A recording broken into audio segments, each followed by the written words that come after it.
Hey guys, and welcome to the Mysteries of Selindor episode number 120. I am your DM Gagnor. I'm bad at recapping, so Seti, what did Oh we do shit. last week? Yes. Last week, I visited my dad. Oops, we just got a prime sub from Subno. Thank you for the 27 months. Holy shit. Did it. We did it. Um, there's another one. Thank you, Beelan. 53 months. That's so many Bonkers. months. Have we It's a really lot been of doing this months. that long? We are That's we are old. disturbing. Okay. Where were we? I talked to my dad about some stuff. The council, he said like we basically have to like become higher up, like become champions for gods in the Nexus to get access to the council's like actual big plan. So wasn't Yeah, to super get a helpful, hold of but the very, very restricted information. yes. Cleary worked on Bropsy's tattoo. The rest of us went to Egelman's and got some stuff, and then visited the Magister, who was like, "Oh, that funny little book I wrote a long time ago became the Unbound Ephemeris and caused a bunch of trouble. That's funny. I never thought that. Wow, crazy shit, right?" And he offered to like try to hide the one we have somewhere, but we're going to wait and see if we need it or what we want to do with it before we take him up on that. Um, at the Elysium Embassy, we learned from Bala that Orin never had physical form in the strictest sense, but that Viramus remains are still in his home realm. She didn't really know like what Viramus' original plan was with Orin, and was basically like, "Look, if you change his body into something else, whatever Viramus' plan was is going to be crap, and he would have died for nothing, basically." And we were like, "Well, if Oren Oh, gets taken well. over by Northout, he probably also died for nothing, right? Because then the plan is also, unless that was the plan and we just don't know. So we're trying to move ahead with making him a new body. Grim got some genetic material from his father. We're researching soul transference in the library, and Grim has an appointment to see Zokmoy. I think that's it. Okay. Oh no! Oren and Broxy finally talked! And Propsy was like, "I'll give up my divinity to save you and everyone, because if you get eaten by Northot, then that might be the end of everything for everybody." And then Orin was like, "Fuck that, I won't let you." There we go. Cool. So, on that note, while a couple of you are researching the library, how to kill gods, or how to otherwise make a body transition a soul, you're not entirely sure what your plan is, but Operation Save Orin has truly gone underway at this point. So, what would everybody like to do at this moment? I know a lot of you have been researching, but I'm going to say I don't remember the exact time of day that we were at. I'm going to say it's probably evening, um, on the second day of your week.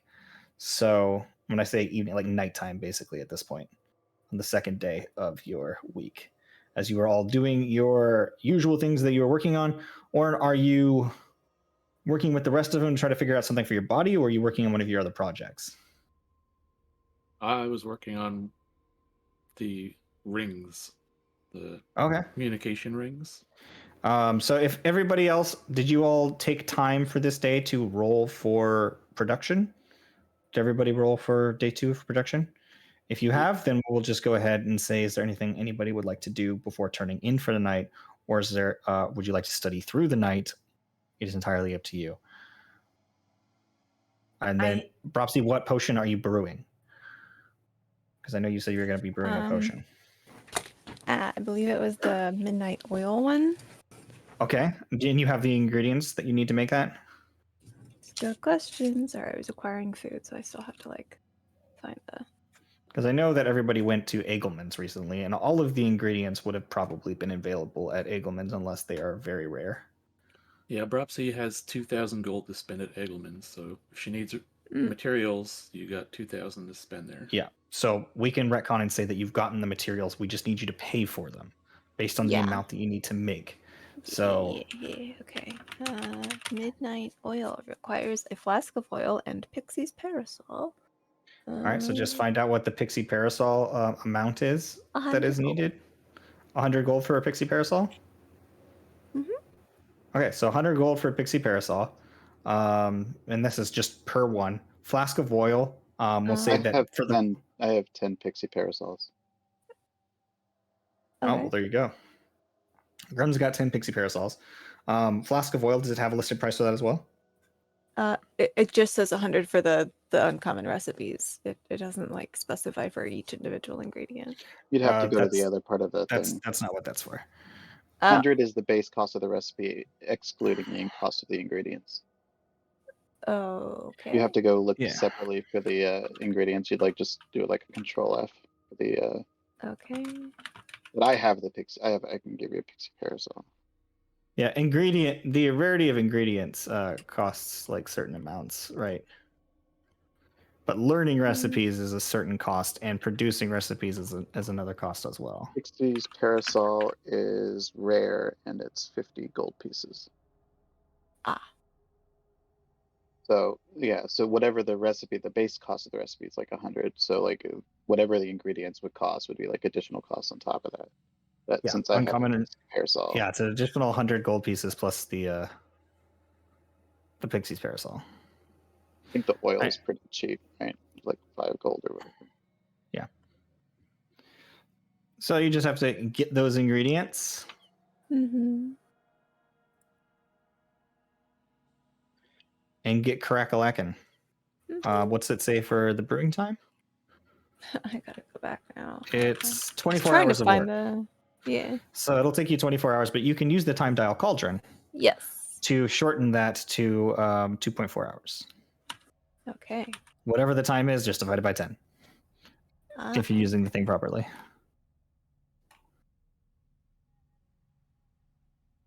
All right, so you just need to make a skill check. Okay. And that one is And then say alchemy, pretty so much intelligence. how much oil you're trying to make as well, because there's like how many types, or like how much of it you are. There are, because for batches there's another thing for it. Oh. Oh my god. Sorry. Can you go? Please. Yeah. Maybe.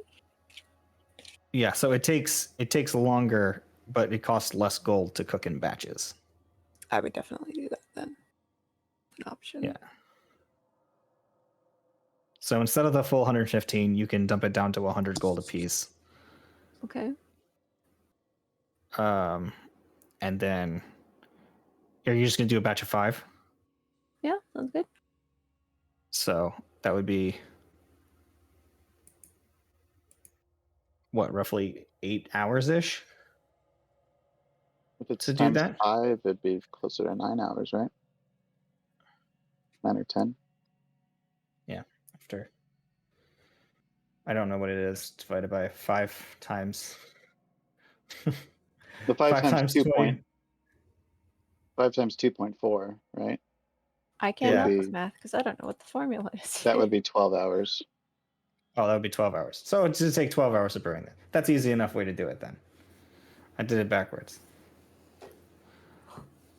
So 12 hours is what it would take to brew five potions, but that's better than 5 days. Oh my, okay. But yeah, if you want, I can give you the 5 pixie parasols. I'll just take them off of my little list of. Sure. Mm, I'm bad at math sometimes. It happens. Oh no. Okay, so this is the problem. It is not. It does take some time off as well. If you're doing a batch of 5, it's 8 hours, whereas a single potion is 2 hours. So you're looking at 4 times to make 5. So that's why I said 8 or 9, because you're doing 80% of the time. Okay. So you're minus.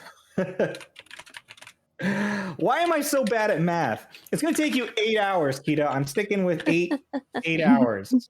Okay. to do a thing because that's just easier. We're wasted like 10 minutes trying to figure out how long it would take you to brew a batch potion. So, so yeah, buying the ingredients. Go ahead and make me a skill check to see if you can successfully brew them, and use your time dial cauldron not to mess up. Okay, so intelligence plus proficiency. Yep, that's it. Roll d20 and intelligence plus proficiency. How is? I don't remember how long the enhance ability spell lasts. I'm not letting people do that anymore. Oh, For crafting procedures, it's just too ridiculous to sit there the whole time okay. and be like, if you have another person that's helping you, they can. Well, use I it. rolled a You can't- 19, so 21. No, yes, Yeah, there you go. 21 plus 5, so 26. Successful, 100% successful. You were able to create your batch easily, Cool. and you even got an extra batch or an extra Oh. 1 potion on top of it. So you were able to brew 6 potions, but that's going to take you well into the morning. Okay. You are still finishing. You're going to be all frazzled, but at least you've got midnight oil to work the next night without being tired. Although, in theory, here's what I'm going to say. You are not going to take a point of exhaustion because you brewed that first oil and then realized you can brew in batch. That's where you got 6. Use the 1 oil, brewed through the night, and then you were able to get 5 potions without any points of exhaustion. There we go. I'm smart. Thank Moving you. on. Would anybody else like to do anything overnight or before they go to bed? Overnight, I will be visiting Subak. Okay. So anybody else? Going once, going twice? Soul, do you all fall asleep after the work that you're doing? Or you can stay up at night doing extra studying or whatever, but none of it's going to pursue anything. So you once again dip into the cold waters and look into the astral skies that is the dream space.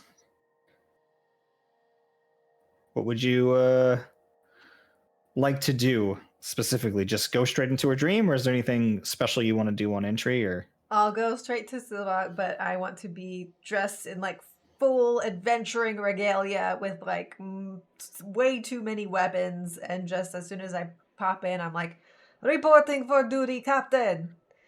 I'm definitely like picturing Aang when they go shop. Anybody remember that from Avatar: The Last Airbender? When they go shopping for weapons and he's like in that super badass armor and then he just falls over. Yeah. Yeah, I'm kind of picturing that. So as you're like completely super decked out and you step into this dream, you step directly into. Okay, so you step directly into a scene where there is very clearly lots of steam rising up in all directions. You're not sure exactly where you are, but you come in battle ready and you immediately get hit with like heat and steam, and you look around and you see that you are clearly in a bathroom, some sort of bathhouse situation. And then what appears to be a very underdressed tabaxi comes into the view and says, "Oh, are you ready, Subag, my darling? Where can I find you?" Can I like poof into a cloud of like steam and just leave? Yes. So you immediately walk in, you see Subag comes in, and Subag says, "No, I could never love you like that." Just looking in the opposite direction. And like there's this small scene going out, and you realize that you've gone into a teenage girl's fantasy dreams about their crush. Can I respectfully back away until it's over? You could just vanish if you want. You can pop out of the dream, yeah. Yeah. All right. So you were there for a second, and you see Boku. "No, I could never possibly love you. It's just too difficult with the demon lord on the horizon." And then you fade out of the dream. I like pass some time. Wait a little while. So you're just like floating in the dream space or something, so as you're just like in this like basic dream realm where you're floating through like stars that are each each individual person's like own inner realm and dreamscape, you watch as suddenly a figure just kind of like drifts down next to you, and then it's just like, it's the strangest thing you've ever seen. It's just this very pale individual that almost looks like a ghost, but they're very clearly wearing like a nightgown. They're just kind of like shimmering next to you, and they're like, "Wow, haven't seen you here before." Likewise. Who are you? What's up? What's going I'm on? nobody. What are They you call about? me a dreamer. And he begins flailing around all over the place. I make reality happen in my dreams. Watch. And you see he makes like a very, his face starts focusing, and you see like energy starts pulsing out of his eyes that keep bugging out like cartoon eyes. And he goes, and you watch as an apple starts to form in front of you. It's rudimentary. It's like kind of forming. I, one who controls dreams. And then you see like the apple appears in front of him, and he goes, "You see, an apple. Haha." Can I just like pop an actual apple? So you pop it, and he goes, "Aha, I see. You are a denizen of the dream realm. Ah, did you know I can do anything I want here?" Boop, boop, boop, boop, boop. And he starts booping your nose.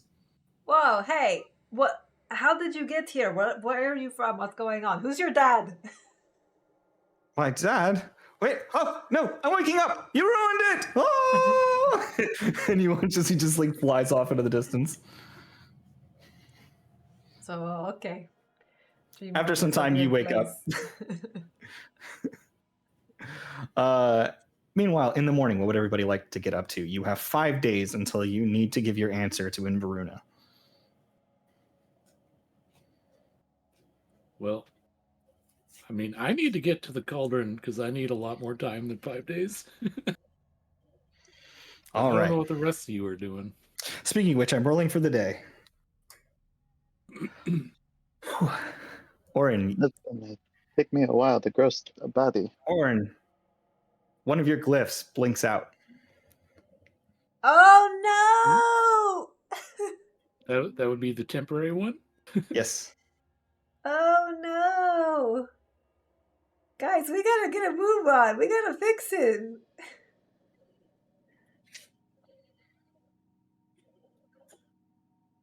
Okay. Well, I don't know that yet.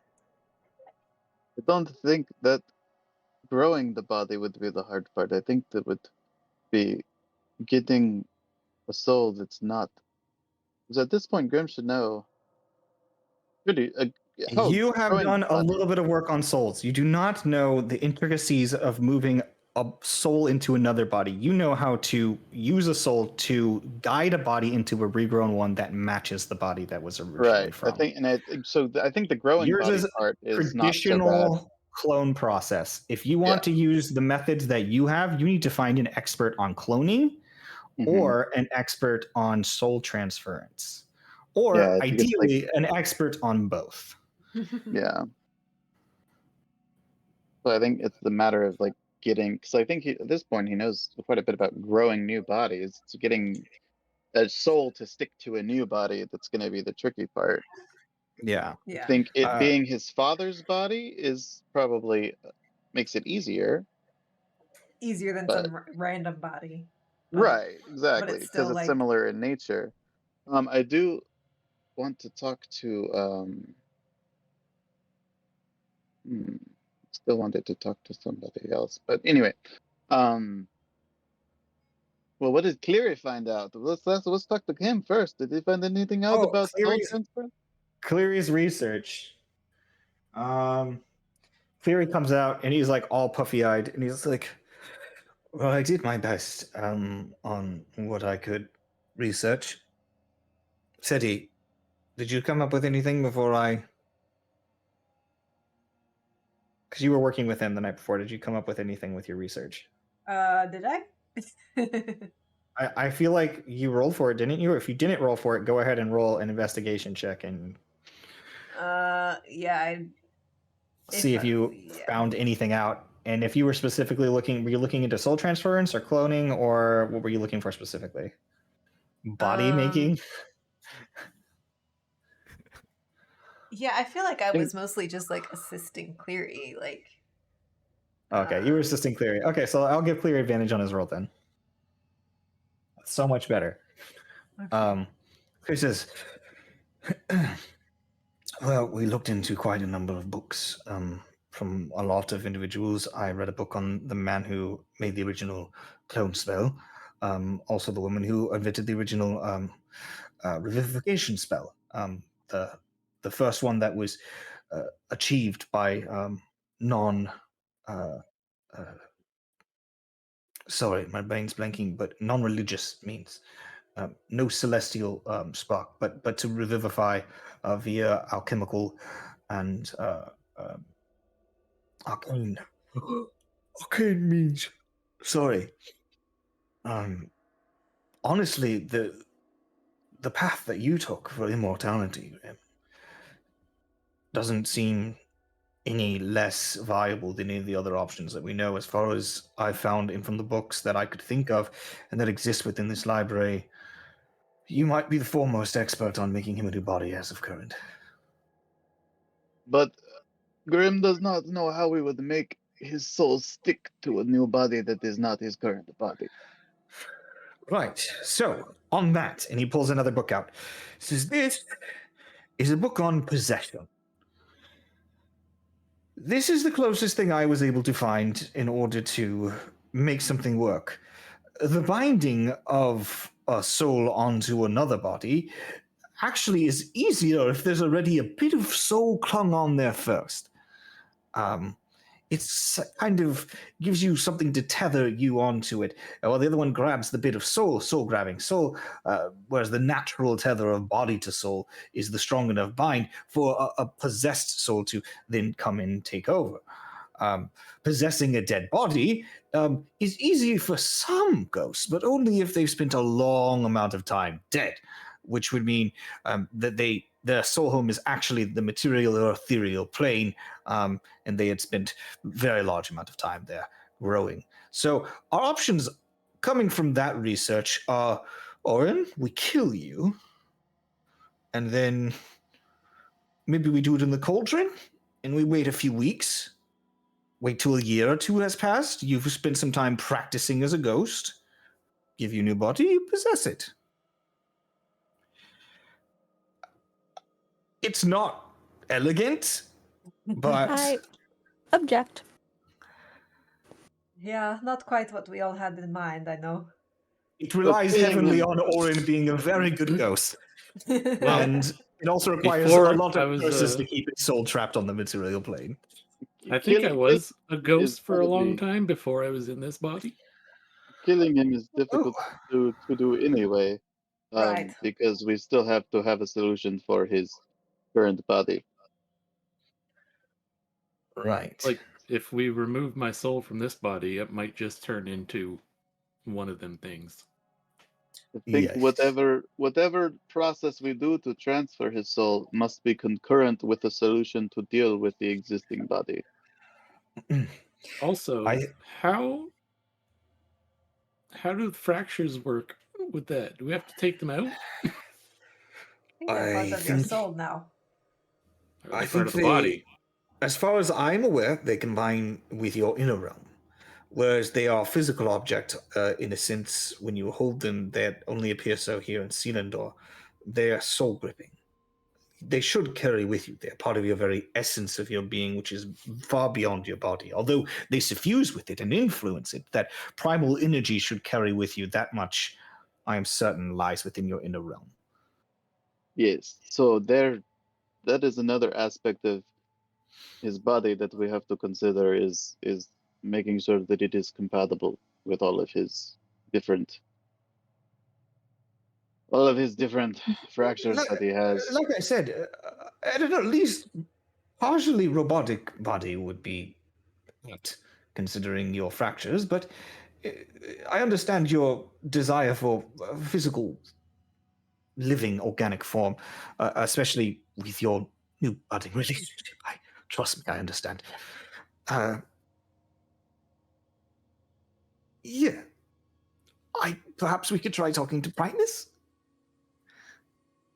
Well, I If mean, there's we ever an were expert in just working there. with clockwork body machinery to make something that is also partially organic, he is the birther of several races, if not just the Mojan race himself.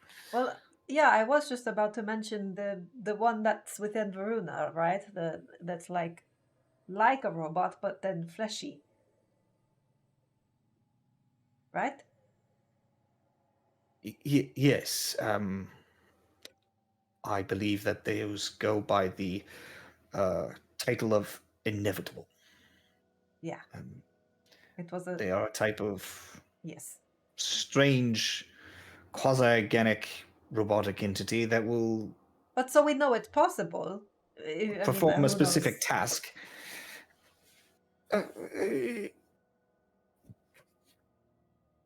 I think so. Personally, I would love a robot body because you could like make me But really good at punching. But again, the soul must be willing to go in the body, and if Orin is not willing to go into, if he's not in his soul, in his very heart, willing to go into the body, if he's begrudging of it, chances are it won't work either. If Yeah, we I don't make the know that body I would cool enough to trust be a willing. robotic body made by someone else, especially like a powerful god. I feel like there'd I be a catch understand to that. it. That I agree with. I don't want to Especially be since we're someone's not puppet. 100% sure. Well, obviously you're going to have a part in making it. You're not gonna get away with doing nothing. I mean, if it's a robotic body, I'm making it. Yeah, absolutely. No, fair enough. But if you need any help with golem forming, sculpting living bodies, I am quite the artist in that regard. And if you want this thing to look exactly like you, I think I could probably make that happen. Probably what would we want? Certainly you don't want all elements of your skeleton to be mechanical because you do need to have blood. But certainly some components good. You do need to have Regardless, if we're an making you a immune body, system. whether growing it or physically making it with steel and hammer No, not steel. No, you and can. chisel, but you know what I mean, conceptually. The point It is, needs we to need be more made with time. aquam. It needs to be made of aquam because aquam is going to Oh, I go Oh, just didn't better. even think about an aquam body. yeah, no, duh. That's like the super obvious thing to do. We should go find the guy that was good with Aquim. What was his name? Oh, Well, what Saint was the... not Turtle. only aquam, but Yeah, no, the Saint Connell.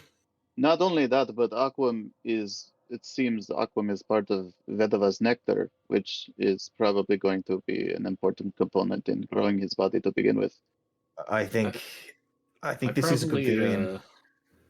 I might. Well, I don't know. I might have enough aquam to do that, but I don't If know. not, we're going to a place that has plenty of aquam. If I it mean, falls from the sky, we And can get more. regardless, it has more than anything else time. So regardless, I think today at the very latest, Orin, you and anyone who's assisting you needs to go there. Grim, I think probably it would behoove you to go there as well, since you have the Sanisphere. Should be a very good place to work with that small amount of tissue we have left from his father. Yes, Grim will do that after he has to. I have to meet with Inoki before I can go into the cauldron. What time's your meeting today? You said you had a It meeting? is, I believe, it is at it's noon. at noon. I Good. have a So I might get couple there a of few think days we- after you. I think we leave as soon as you're done. I'd like to make sure that nothing, again, buddy system. Anybody that's coming with Grim, or if we have an odd number, then we'll all wait with you. But if we have an even number, someone go ahead with Orin as soon as possible, and then somebody go with Grim later. Just to You make could see sure if my workshop is still there. It's only been a couple of months, right? it's been like Well, 5 months. Seti could make her door thing there, right?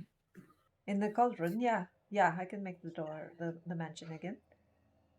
I'm not I have certain some exactly how conversations I time need would to have. flow within that, but Well, it Not should sure be. how- It should run on local time, whatever, right? It's I'm not entirely sure. We can test this. It's fine. I've never made a demiplane myself. Pretty sure it runs on because it's still anchored to the local place where it Yes. opens up. It makes sense from. that would be the case. Yes. All Right. right. Well, Well, somebody who wants to go with Orin? I Brapsy? will go with Orin. All right. So you guys go to the cauldron as soon as possible, and the rest of us will meet you there when we're done with our various tasks. And then, Grim, you need a buddy for the Nexus. Well, I don't know that any of you would like to go to see Anoki, would you? I have my own conversations I have to have. Oh, okay. I'm more than happy to go with you, Grim. But If you're going to the Nexus, I'll be more than happy to. If that's a place you also need a conversation set here, or no, I need to talk to people in Veruna. well, do so quickly and then head wherever you need to. I guess Mitnia, would you stay with her? I don't I want can do anybody that. to be alone during this time. If we can help it. And He's just got, Orin, like, you a need big to get the shaker mug for moonstone from breakfast. Labra. He does what? He has a what? He's been drinking from a giant mug during this whole conversation for breakfast. He's like, oh, well, So I gotta stop by the Crystal Undercity? Is that what it is? Yeah. oh yeah, sure, yeah, So we might Stop all by be the crystal. getting there at the same time anyway. yeah. It might be the case. All right, so everybody splits up. So where are we going? So Orin and Bropsy, you guys are going to the Crystal Undercity. Anybody else going to the Crystal Undercity? Okay, so you guys go to the Crystal Undercity. We're meeting with Seti's brother, right? Yeah. Okay. So you go to the Mud Shack, which is where I assume that you go, because I don't think you've met him anywhere else before. And I'm going to ignore the fact that we probably would have had some communication between you, Seti, and him at this point Sure, to where to meet yeah. up. But as you go meet up with him, he's like, all right, bro, I've got all kinds of rocks here for you. So oh, sorry. I can't hear my own voice. So what's the problem, dude? What kind of stuff do you want to make today? So I'm gonna be making lots of things. All right, cool. Just give me a list of all the rocks you totally needed so I can get you checked off on my list, and we'll get you all squared away for the money. It was just Moonstone. Moonstone, number?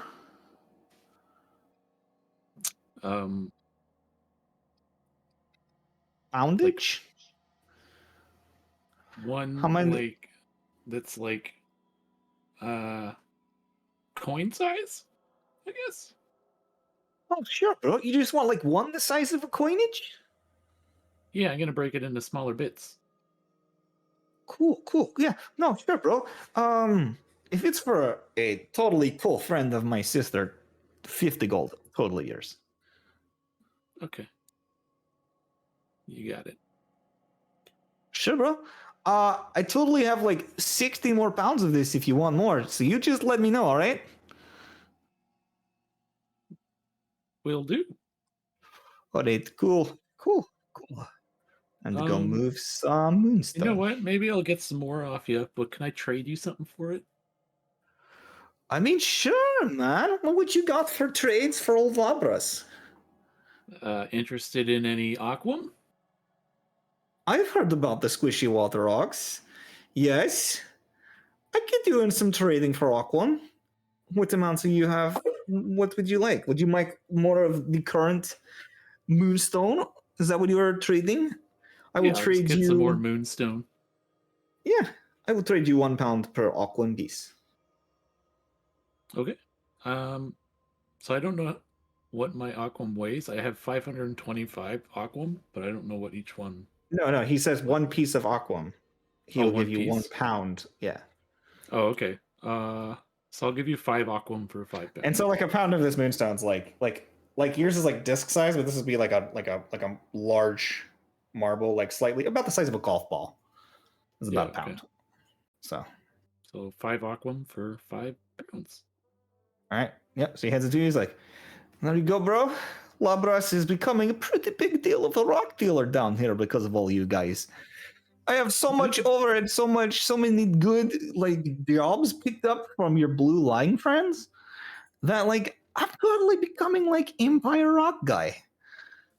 Well, if you sell like the aquam real fast or something and need more, I'm heading somewhere where there's lots, so I could get more. Oh, yeah. No, we could totally do some super crazy, awesome deals together. But you just go get your some aquam. I'll get me some rocks. We'll meet up and we'll have some sort of. What do you soft people eat again? Not rocks. Meat? Yes, we'll have some meat together and we will totally make a hashed out deal. Sounds good. I like making deals. All right, lid the broskies. Have fun. Bird. Still don't understand how you work. And just walks away.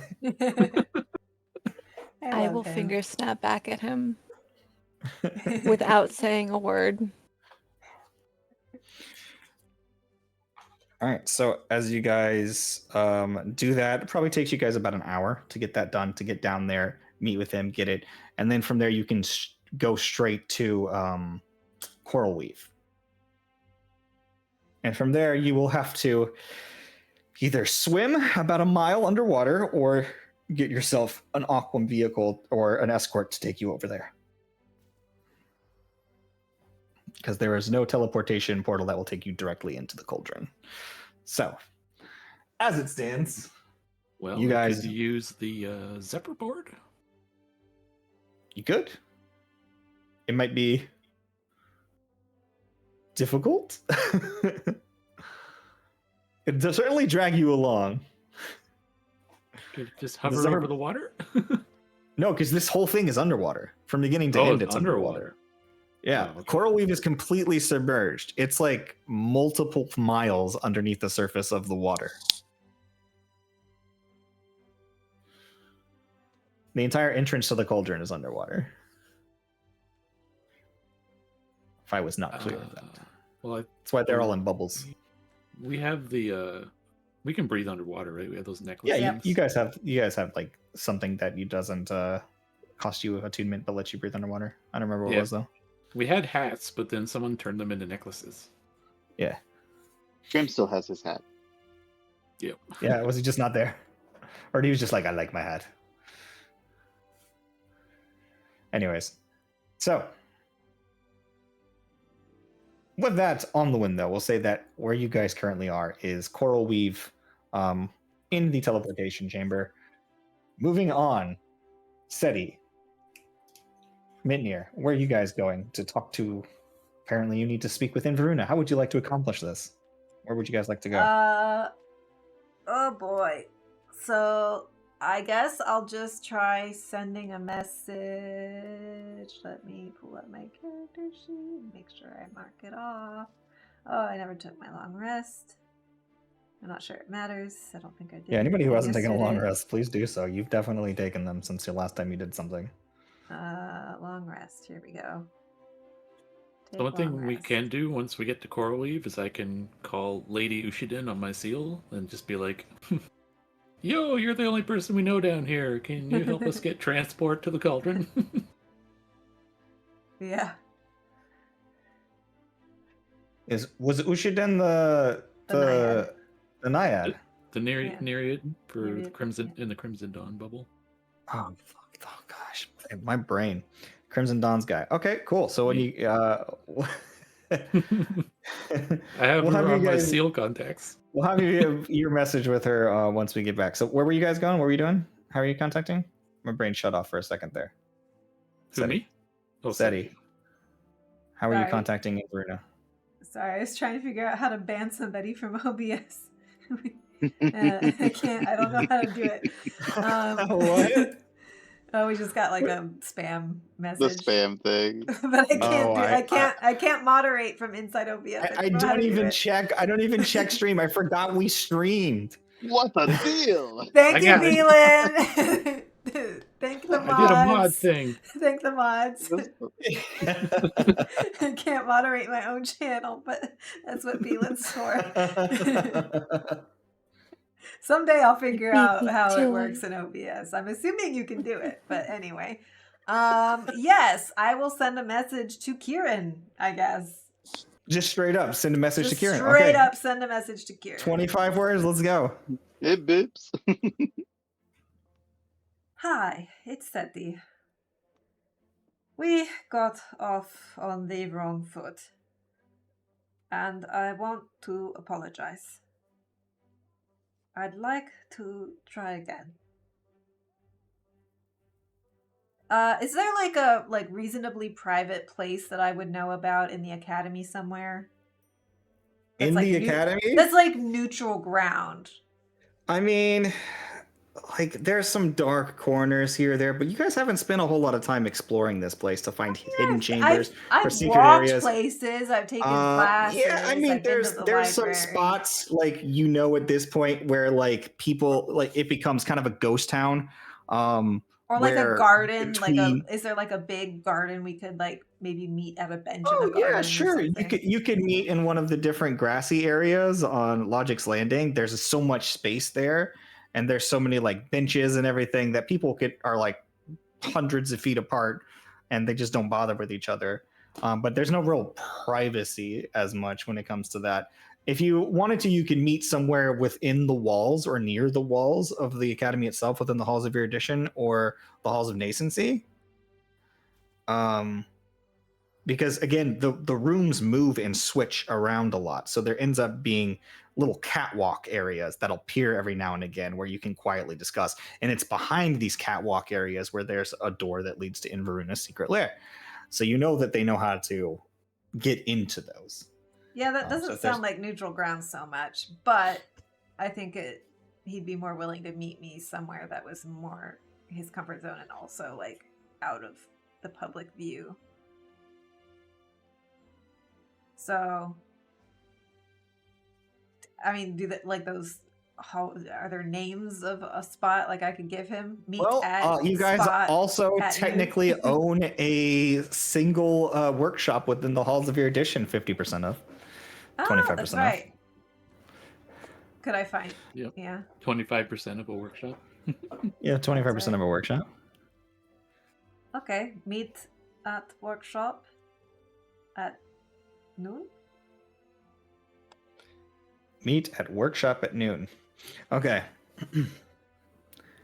I also feel that I misrepresented myself. I will meet you there. Music for this again. The music just Here we go. Someday I'll get better at music cues, but all right, so he agreed to meet you. Meanwhile, Grim, you go to your appointment in the Nexus around noon, the time that they'll be doing their meeting as well. Burn a little bit of time yourself getting there and doing what you have to do. You see a bunch of discs going by as you wait, and then finally you make your way to the doors of the abyss. This time when you walk in, it is pitch black inside. It is a bunch of gnarled and twisted trees, no fire anywhere to be seen. There's a sort of murky, very wet, dank smell everywhere. And you see sitting behind what appears to be this strange, like malformed, mushroom-encrusted over table that is round and relatively long. Like it's kind of like almost oblong in the way that it moves, but it has like rounded edges that are very organic in shape. It looks like just like a rotted out tree that had been cut clean like a plane, only on one side, and it's just laying across the area. And sitting on one side, you see Inoki, very pale skin. You can see like falling away. You can see the underside of gills on her shoulders and under her ears, and you can see like gills around her neck and everything. But in general, she's a white sort of mushroom, very pale, looks like moon dust in the color of it. She says, "Hello, champion. To what do I owe this meeting?" Oh, Grim was just in the Nexus yesterday and stopped by because I thought, if Grim is your champion, probably rude to not stop by. And then, the creepy guy was like, "Hey, come back tomorrow." So came back today. So, but just paying my respects as your champion. Well, thank you very so much for paying your respects, young Grim. I'm proud to see what you've done so far with the small favor that I lent you. Yes, the vague spores especially are very, very useful for what I used. The spell is Indeed. quite, it's quite, it worked as well as I hoped it would. It was very, very useful. I am pleased with this, and I would expect that you would offer me a sampling of your newly created species to take back Oh, home. of course. Yes. How many would you like? Oh, just the one is fine, my dear. I Okay. simply need something to bring back to my space No, so that of I course. may propagate it He'll and like, see how it wills. he'll reach and he'll, I guess, I'm assuming he'll have one somewhere on him. Just try and grab the Grim Shroom and hand it to her. Yeah. I imagine you probably keep these ones in bottles because of lack of contamination. The Grim The Shrooms. Yeah, probably the Grim Yeah. Shrooms. Yeah, yeah. Yeah, Uh, but they're if not, you want one yeah, on you, I don't think you want it like accidentally growing into you and sucking your soul out while that's you're. true. That's true. Yeah, yeah. They're quite, yeah. You would The know Grim better Shrooms than would to be do in that. bottles. If you Yeah. do that, then there's like a blooded version of Grim dragging around the old body of Grim, going. That would be funny. Just like um, growing out of himself, like yeah, Orochimaru's. Um, yeah. no, No, no, yeah. instead, But she he could takes the pull in a little bottle. Yeah, yeah.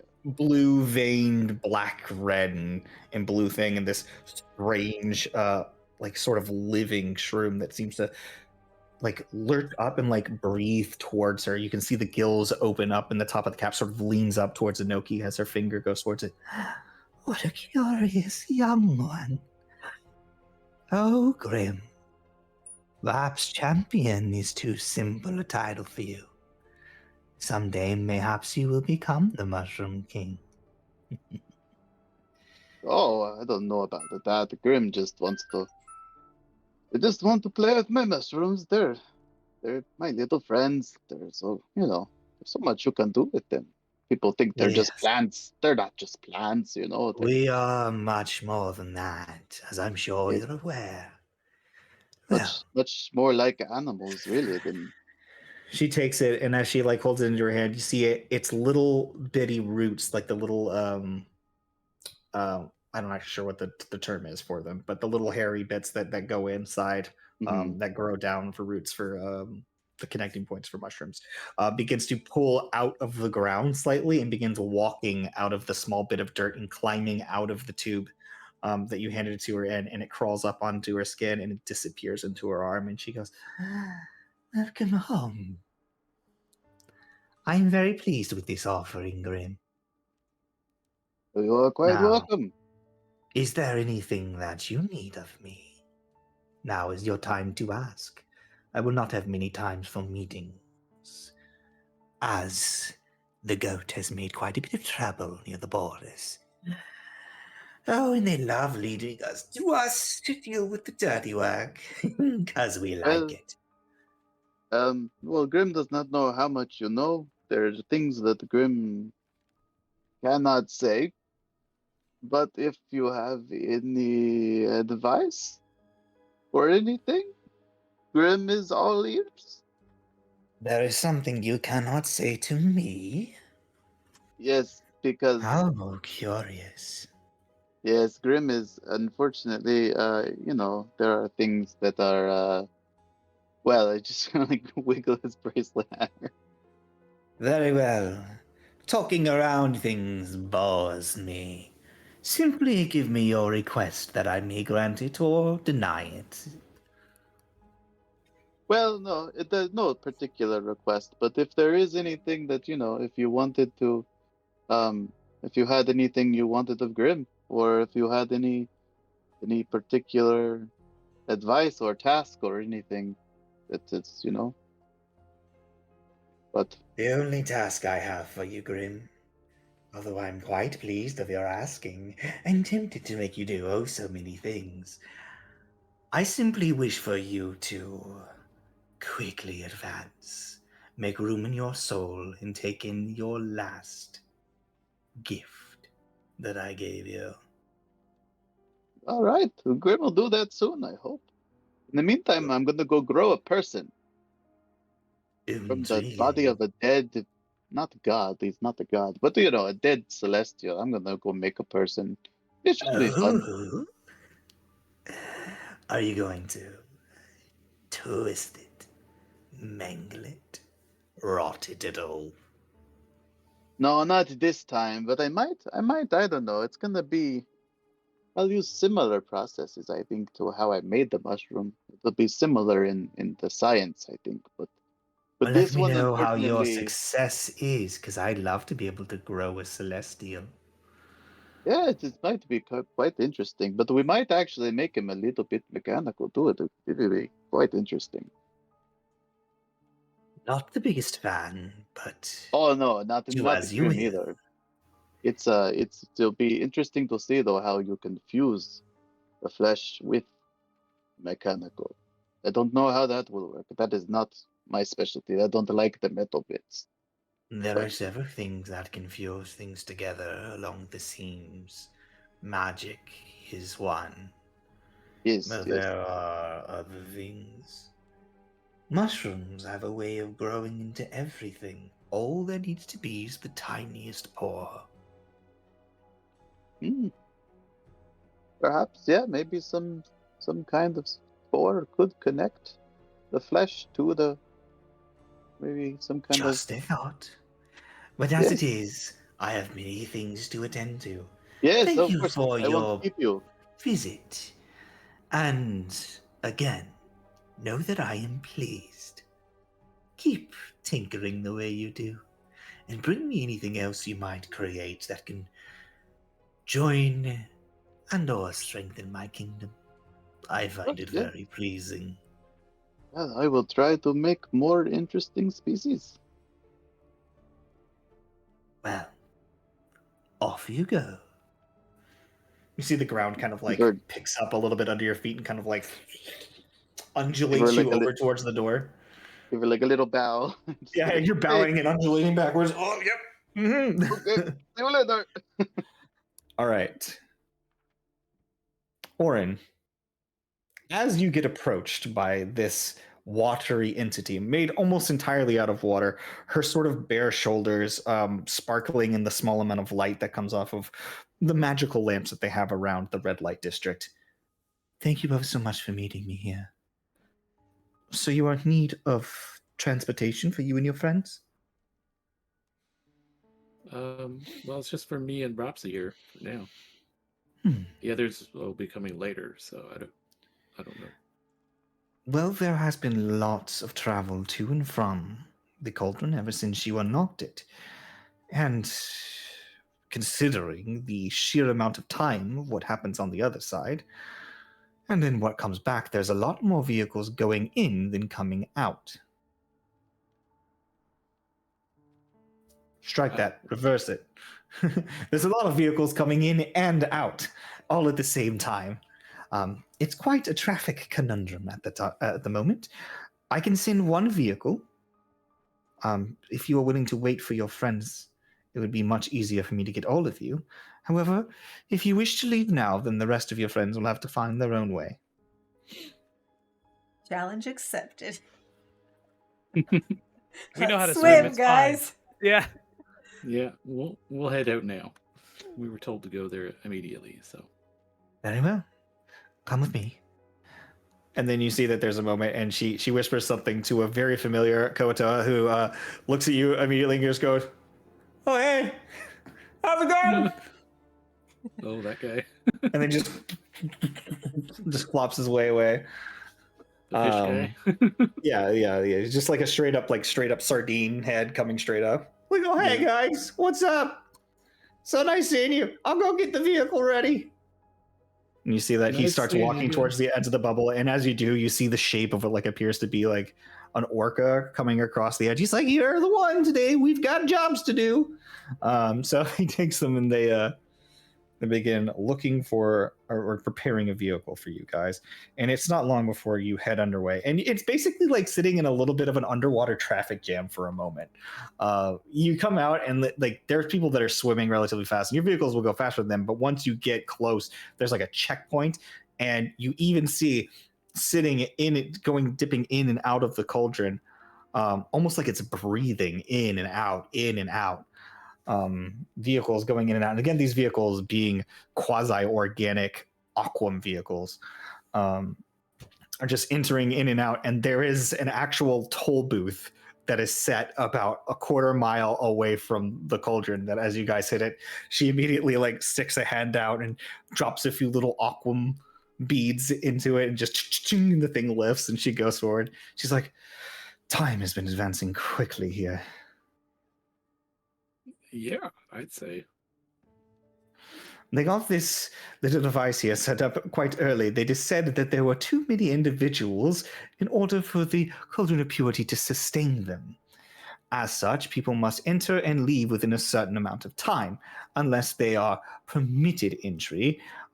I assume the rest of you have already gotten your permits, and if not, well, you were the chosen ones after all. Highly doubt they'll fault it against you, since you were the ones who rescued 90% of the people there. Yeah, I don't think we knew anything about permits, but... No. Things have been developing very quickly. I believe it's been nearly a year since you were last in there. So time has been moving. That long? It's been a while. Oh. I don't know how long it's been. I don't want to do the math. Like in the cauldron, you mean? In the cauldron. Yeah, okay. I thought you meant out here. No, inside the cauldron. Quite a lot of time has passed. They have developed quite a bit. There is a small settlement, and now that the place is no longer swimming with undead shark people, it is quite the nice place to visit. Not to mention the research they're doing in Vedivus Temple. Well, that's great. Hopefully, I can get some aquam while I'm in there. Oh, well, aquam is a very useful resource, and it is quite a bit controlled, but when the rains happen, all are able to collect any amount that they can get their hands on, frankly, and that amount is theirs. Thus is the reason so many people take the trip. Okay. Great. Well, there's a moment. Traffic sucks. Yeah, this is a new experience for us. So as you guys are twiddling away your thumbs, Seti, your noon appointment also arrives. Oh boy. Where were you guys meeting again? In the workshop. The workshop. So you guys get to the workshop and you see that there's like a partition that's set up at the very front that just like divides the room in half. Right at the door when you walk in, there's just like a guy sitting there, and he looks at you and he's like, "Which side you on?" And he looks you over. He's like, "Oh, yeah, glowy side." Yep. Because you guys were both members of that. So you guys head over that way. You get over there, and then you see another half of the workshop is also partitioned off, and there's just a door on it and a little sign. That's fierce. Yeah.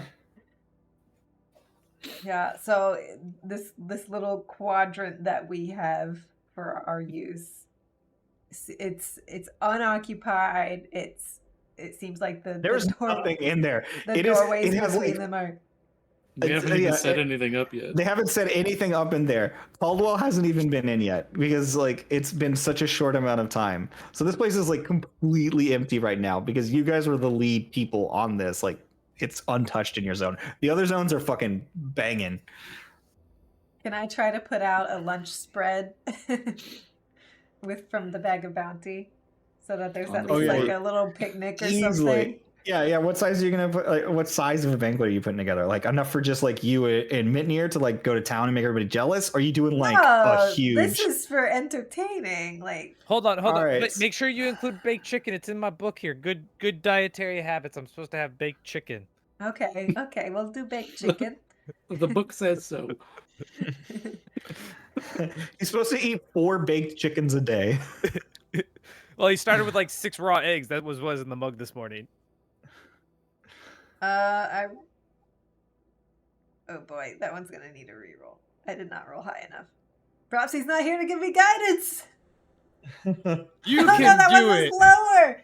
Okay, hang on. Instead, Mitnir's distracting you. So you immediately walked in, and Mitnir's like, "Oh, hey, look at this." You're like, "Yeah, no, Mitnir, I'm grabbing food," and you The begin third- pulling just The garbage first two out are of it. like, yeah, the first two are just like slop, and I'm just like, nope, that's not good. Toss it, get rid of it, and then the press third, digitate it. yeah, press to digitate it away. The third one is aristocratic, so the third one is good quality. So you have like this. You've got this non-imaginary hook banquet sitting in front of you. You know what I'm talking about from the movie Yeah. Hook, where they're all imagining this beautiful ass feast, and then like it's gone, it's not real. No, but it's real. All these colorful dishes and these beautiful meats covered in weird exotic fruits and vegetables, and yeah, Mitnir it's sheds a tear as he starts eating the baked chicken, looking at all the other stuff, just like, oh. yeah. There's a moment, and then you hear some smell, like some people like rustling on the other side of the wall. Like you can hear like hammering and like trilling of different like devices and mechanical or magical whirring of people like casting magic on the other side of the wall. But then you just hear like the sound of some shuffling, and then somebody pokes his head around, and he's just like, Hey, this You is see a this private old- workshop. you see this old wizard with like a black mustache and like a big thick beard, and he goes, "What's that smell over there?" You can come get some, but then you have to leave and not listen in. Oh no, yes, of course. And he just comes on, and you see like this little old doddering. His beard is clearly dyed. You can see that normally this guy has to be over 100, but he's got this big black mustache and beard, and then you can see like this overly stark black hair just come out, and he's just this wizened old man. He's like, "Oh yes, yes, looks like some good stuff. You got something a little softer though, my." I've been drinking a lot lately, and I want to make sure that my teeth. It's my teeth. Well, she had some gruel, but she prestidigitated it. Well, there's like soft like stewed apples, I guess, maybe. Oh, that works for me. Okay, And then you see there it on the other go. side. You're like, okay, there you go. And then you turn around and you see like 2 more wizard heads just sticking out on the other Oh side. my of the, god, you of the guys, wall. mind your own business. Here, have some stewed apples. So there's more of this annoying nonsense, and then suddenly, after these wizards are poke their heads in a few more times, suddenly they stop, and you see at the very entrance of the door, there's just an individual wearing a black hood standing in the doorway, and a wizard starts to poke his head out, and immediately just, oops, and just like pokes right back behind. Are they And the all the individual same you- wizard? Just simulacrums of the same guy? No, they're different. They're different guys. Because it was Blackstaff, right? Or was it Sorcery? Which one? I think it was Blackstaff that won this. So as this is all happening, and this individual arrives there, which you see like cloaked, and you can see the orange burning irises underneath, and you recognize that this is Ulfr, standing in front of you at the doorway, and then you hear, "Wow, you made quite the spread." And you turn around and you see Kieran is already standing behind you, Oh shit. and he is checking. He's not tall. He's but if you're sitting on the ground, I guess. Yeah. If you're sitting on the ground, he'd be sitting there next to you. He's just like sitting next to you. He's like, "Wow, this is quite the spread." And it Okay, becomes, that is a neat trick. oh, I'm sorry. I didn't mean to startle you. It's okay. I didn't I- walk here. So, wow. Sure. And he well, just help looks at you yourself. for a moment, and you can see like his eyes are just as sunken as always. Are you wearing your glasses, or are you just looking at him normal? Just normal.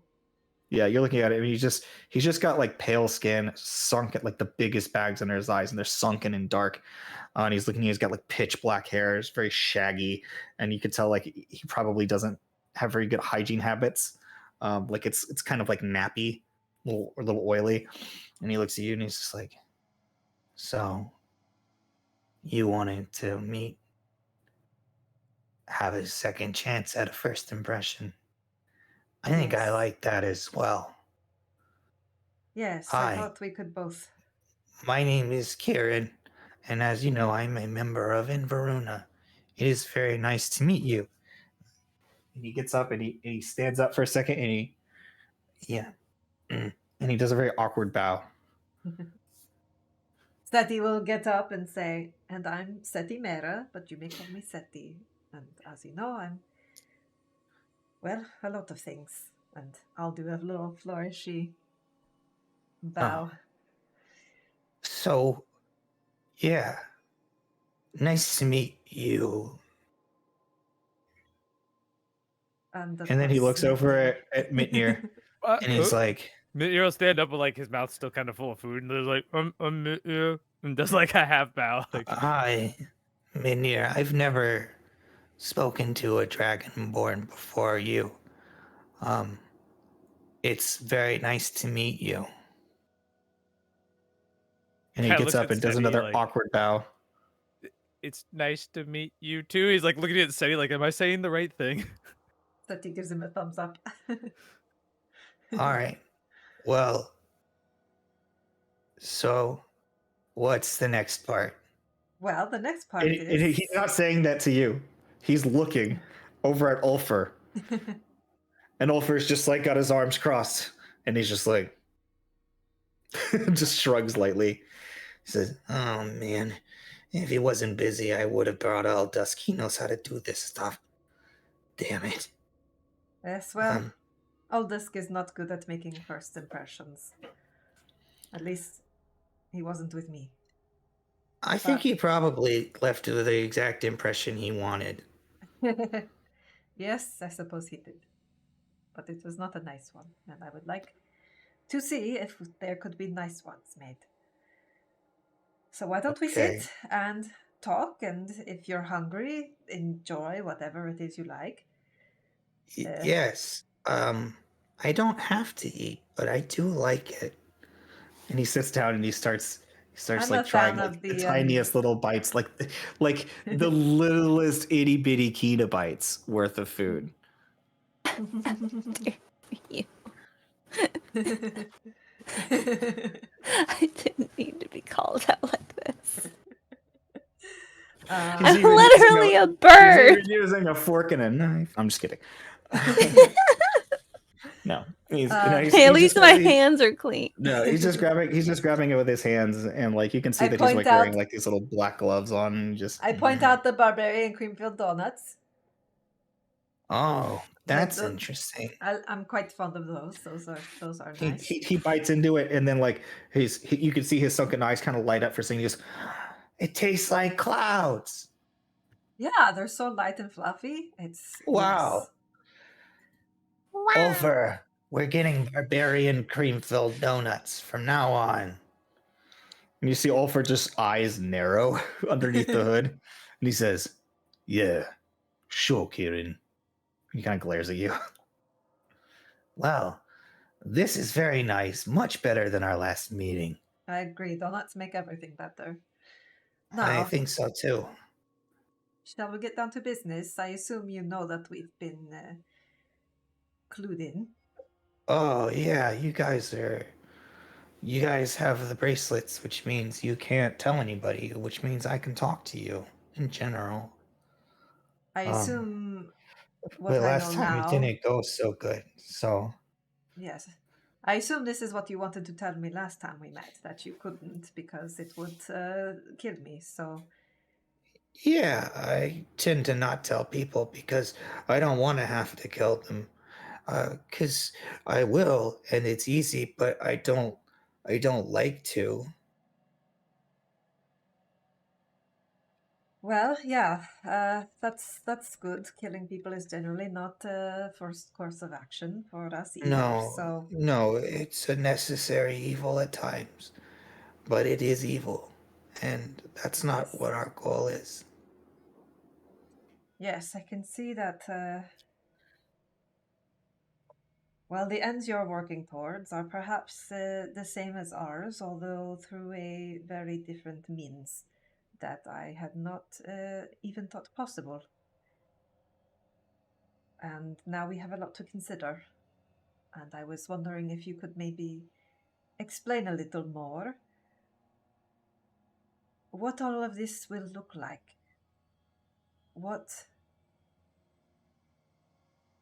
I mean, if you fully absorb and become what you are becoming, you will sleep forever. Yeah. Well, I'll sleep a lot, for sure. Probably not forever, and certainly not at first. But I need a person like you. I need Chinimbra. Because even with all the training I've done, all the pain I've gone through, I know I can't keep all that power under control for long.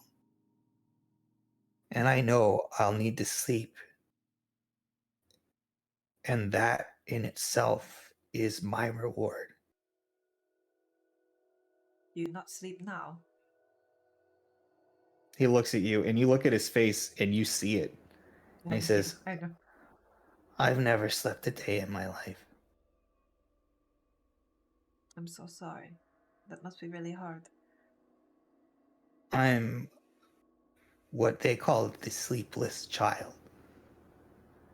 I've never dreamt. I've never slept.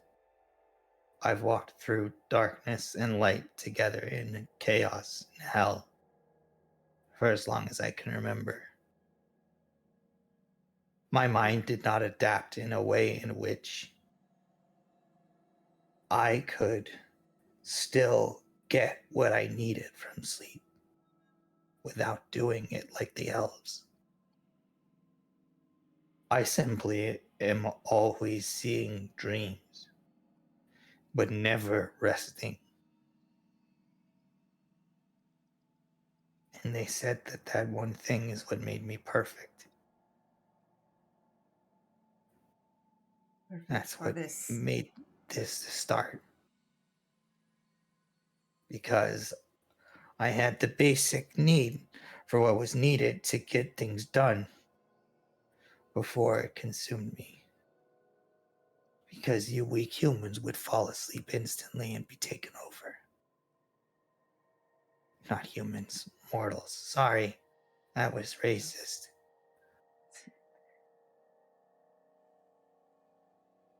So they and Bruna, they found you in your state and invited you to be part of this? Or were you there at the beginning of it, Bruna? I don't know.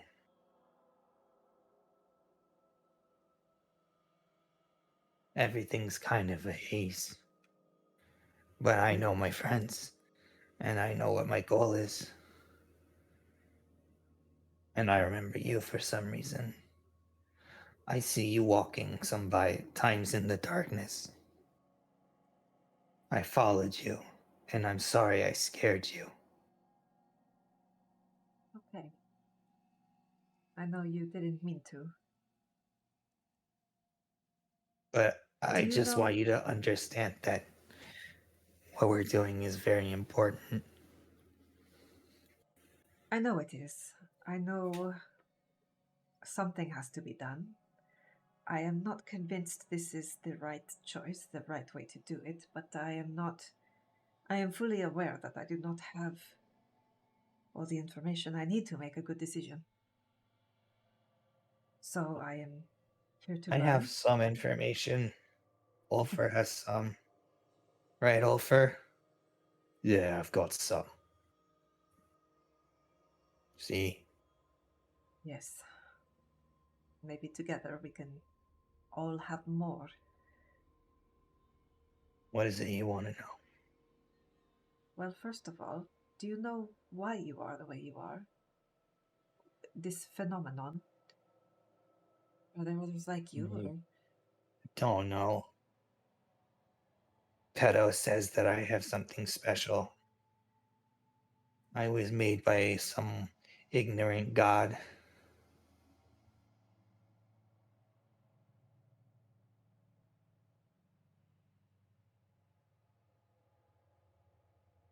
Before that, all I knew was that I creeped everybody out. I was abandoned more times than I can count. I'm sorry to hear that. Fine, because we're gonna I- fix it all. Okay, so they want me to sing you to sleep, to keep you. Oh. I mean, yeah, you would be the one to. I mean, that would be. You don't have to. I just thought maybe that's why I felt close to you, is because maybe that's your role. The closest elder god to Azathoth is his flautist, his musician, the one who keeps him asleep, keeps him at peace. Because he's like me. When he's awake all the time, everything is awful. Everywhere you go, you hurt people and they hurt you. But if you're asleep, you can dream. And dreams are, I've heard they can be happy. They can? And I want to dream happy dreams. And I want my happy dreams to make everyone else happy.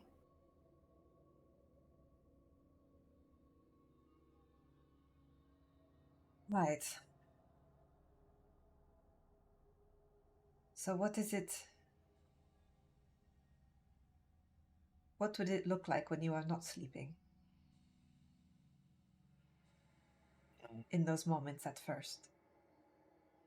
I think well, according to the plan, I would be struggling for control.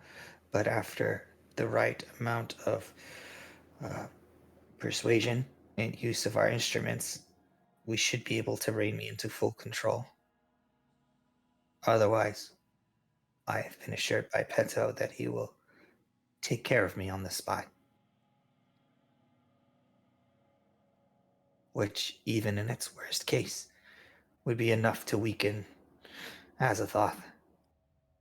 Maybe even enough for all those other people to get their plan done. I see. And if you do gain Otherwise, control, I would take over for Azathoth. I would keep reality spinning, I guess. That's what they say. But I could make it better. can you elaborate on that? Well, even though I don't sleep and I don't dream, I've been told that I can walk into other people's dreams and I can control them very well. And if I, the sleepless child, am also a waking dreamer, then they think I can control it.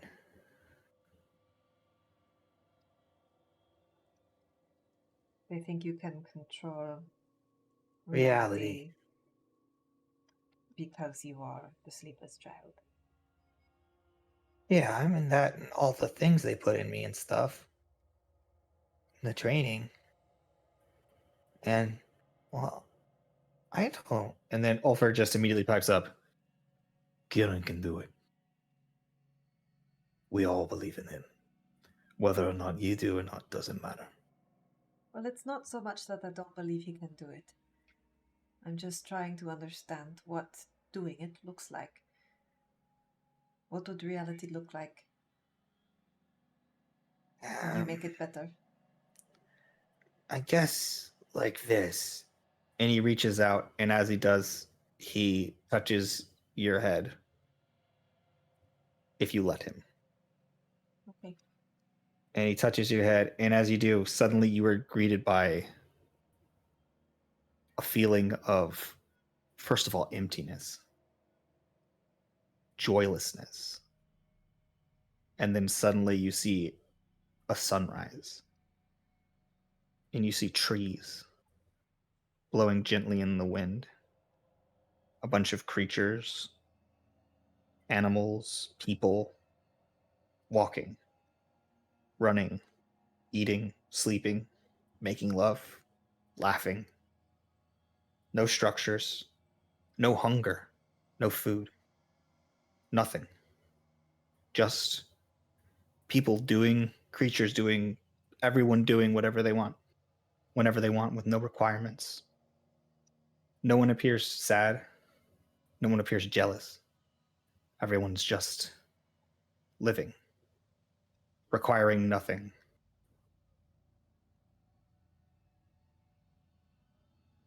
It seems to be, in some senses, and certainly in his eyes, to be some form of utopia. A very simplistic one, but one all the same. Surprised there weren't any donuts in there. Maybe food will come into it later. Now that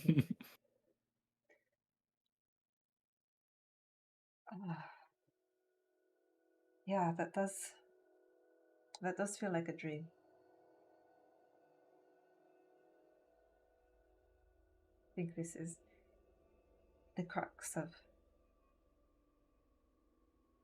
what I was trying to say but was saying badly last time. I don't like the sadness in the world either. I don't like being hungry or feeling abandoned or like I'm letting people down or any of those awful things. But I also can't imagine a life without it, because all of that, the good and the bad, it all defines what makes us alive. My best friends are people that I have bonded with because, in part because we have survived awful things together and all come out stronger because of it. I don't want anyone to ever go through that again, but I must acknowledge that I would not be who I am without it. But you also don't know who you would be without it.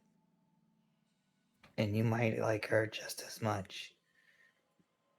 I am The sure. thing is you can only see the one strand of reality. I bet you haven't even seen the weave. Do you know how many versions of you would have suffered?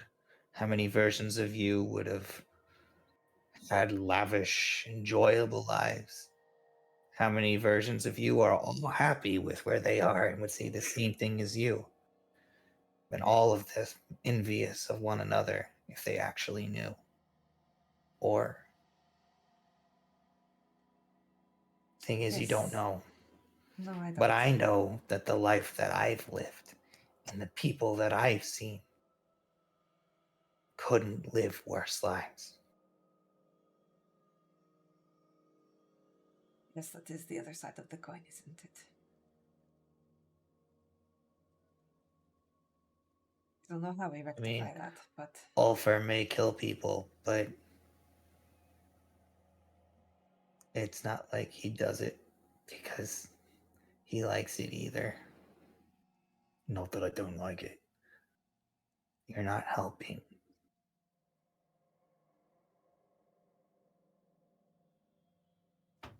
We're all doing what we have to do. yes.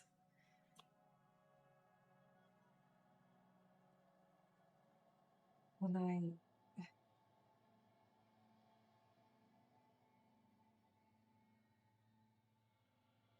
I feel like I might be retreading ground, but Sim is very sleepy and not thinking very well, so I'm just going to ask. The Atlas. Petal wants it very badly. Yeah.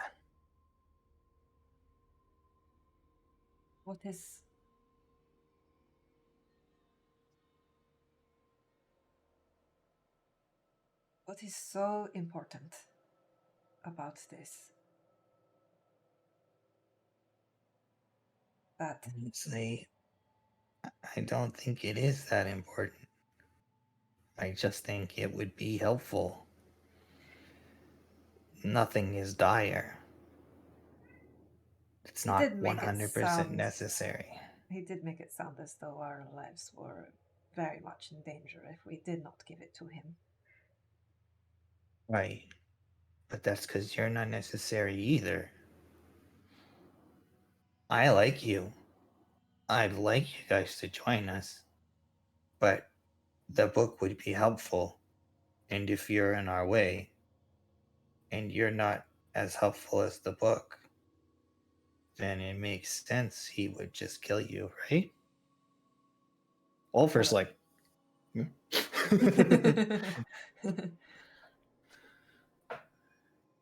I'm trying to understand how the book fits into the plan. Do you know what an unbound ephemeris can do? It grants a lot of power, but to what end? Well, first of all, we could easily open a gate to the far realm. Which is already something that can be done here. It can be done. Pedo's from the far realm, and he goes there all the time. It doesn't change the fact that the small gaps that exist aren't something that we can travel through. Making an actual gate to the far realm is very difficult to do for a physical form to go through. At least one like us. Is that not what the council's plan is? There's only one door to the far realm from Selindor, and that was locked a long time ago. They plan to open that door and fight it head on. We know the door has to open before we can make our play, but not if we have the unbound ephemeris. We can go there and strike ahead of time. Pour in. Take it like a sieve through a smaller hole. Forces energy into a place that we can control and burn off while that remains. It would make it easier. Not to mention the fact that anyone who wields an unbound ephemeris has no limit to the number of fractures that they can use.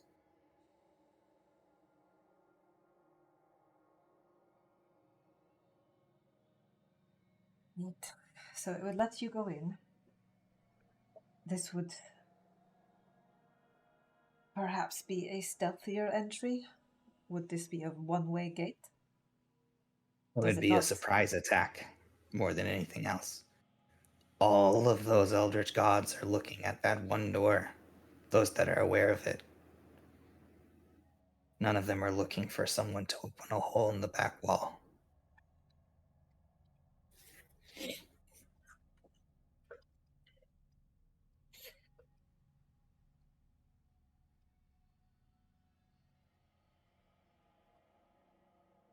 Anyways, unfortunately, I don't have any more time. We have many things to do, and you still have 5 days to give your answer. I see. We'll be preparing in the meantime. I share your will as well. I hope we get along in the future. I want to make a happy, painless world. And it would be nice if I could do that with a lot of friends, and not just a few. But I'm going to do it either way. his eyes get very dark. So please don't get in my way.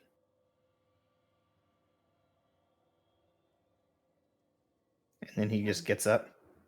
It says, I hope you have a wonderful day. And then he Thank bows to you for again. coming. Thank you for having me. The food was delicious. He ate like less than an ounce of food. It says, Ulfer. He goes, yeah. Well, And as he just gestures, they're both gone. Well, You're not Gagnor, sure what do how you they think? left or when they left, but they're gone. The stories in that world would be boring. I agree. I agree. I mean, it does have its upside. Well, sort of. Would there be an upside anymore? That's feel like exactly my everyone- point. Everyone would become the people in Wall-E. Just Wow. large overweight on them hover chairs. That sounds great. That's me right now. Yeah. I think we need to And- talk to everyone else, but I kind of worry about they could use as many fractures whoever has the unbound ephemeris, because there's a lot of fractures out there. yeah, that is They're like Pokemon, gotta get one of each. Yeah, that is something that to consider as well. But I have to say, I kind of agree with the sneak attack.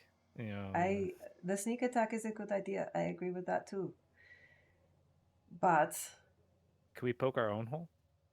are we ready? that is the thing. They are ready to go. They want to do this. They But are they're lining up their not. ducks. Because they still don't have a book. Well, they will Well, soon wait. if they have anything to say about it. Meanwhile, while you two are having this conversation, ting-a-ling-a-ling-a-ling. Well, we paid our toll.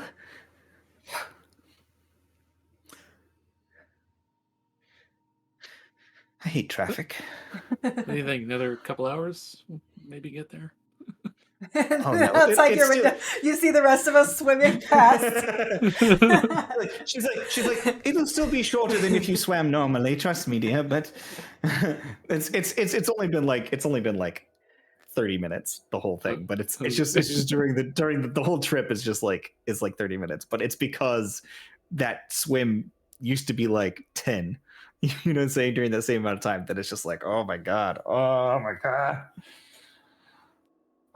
So as you guys finally continue approaching towards the gate, she says, well, I believe we're next. And then it begins pulling towards it.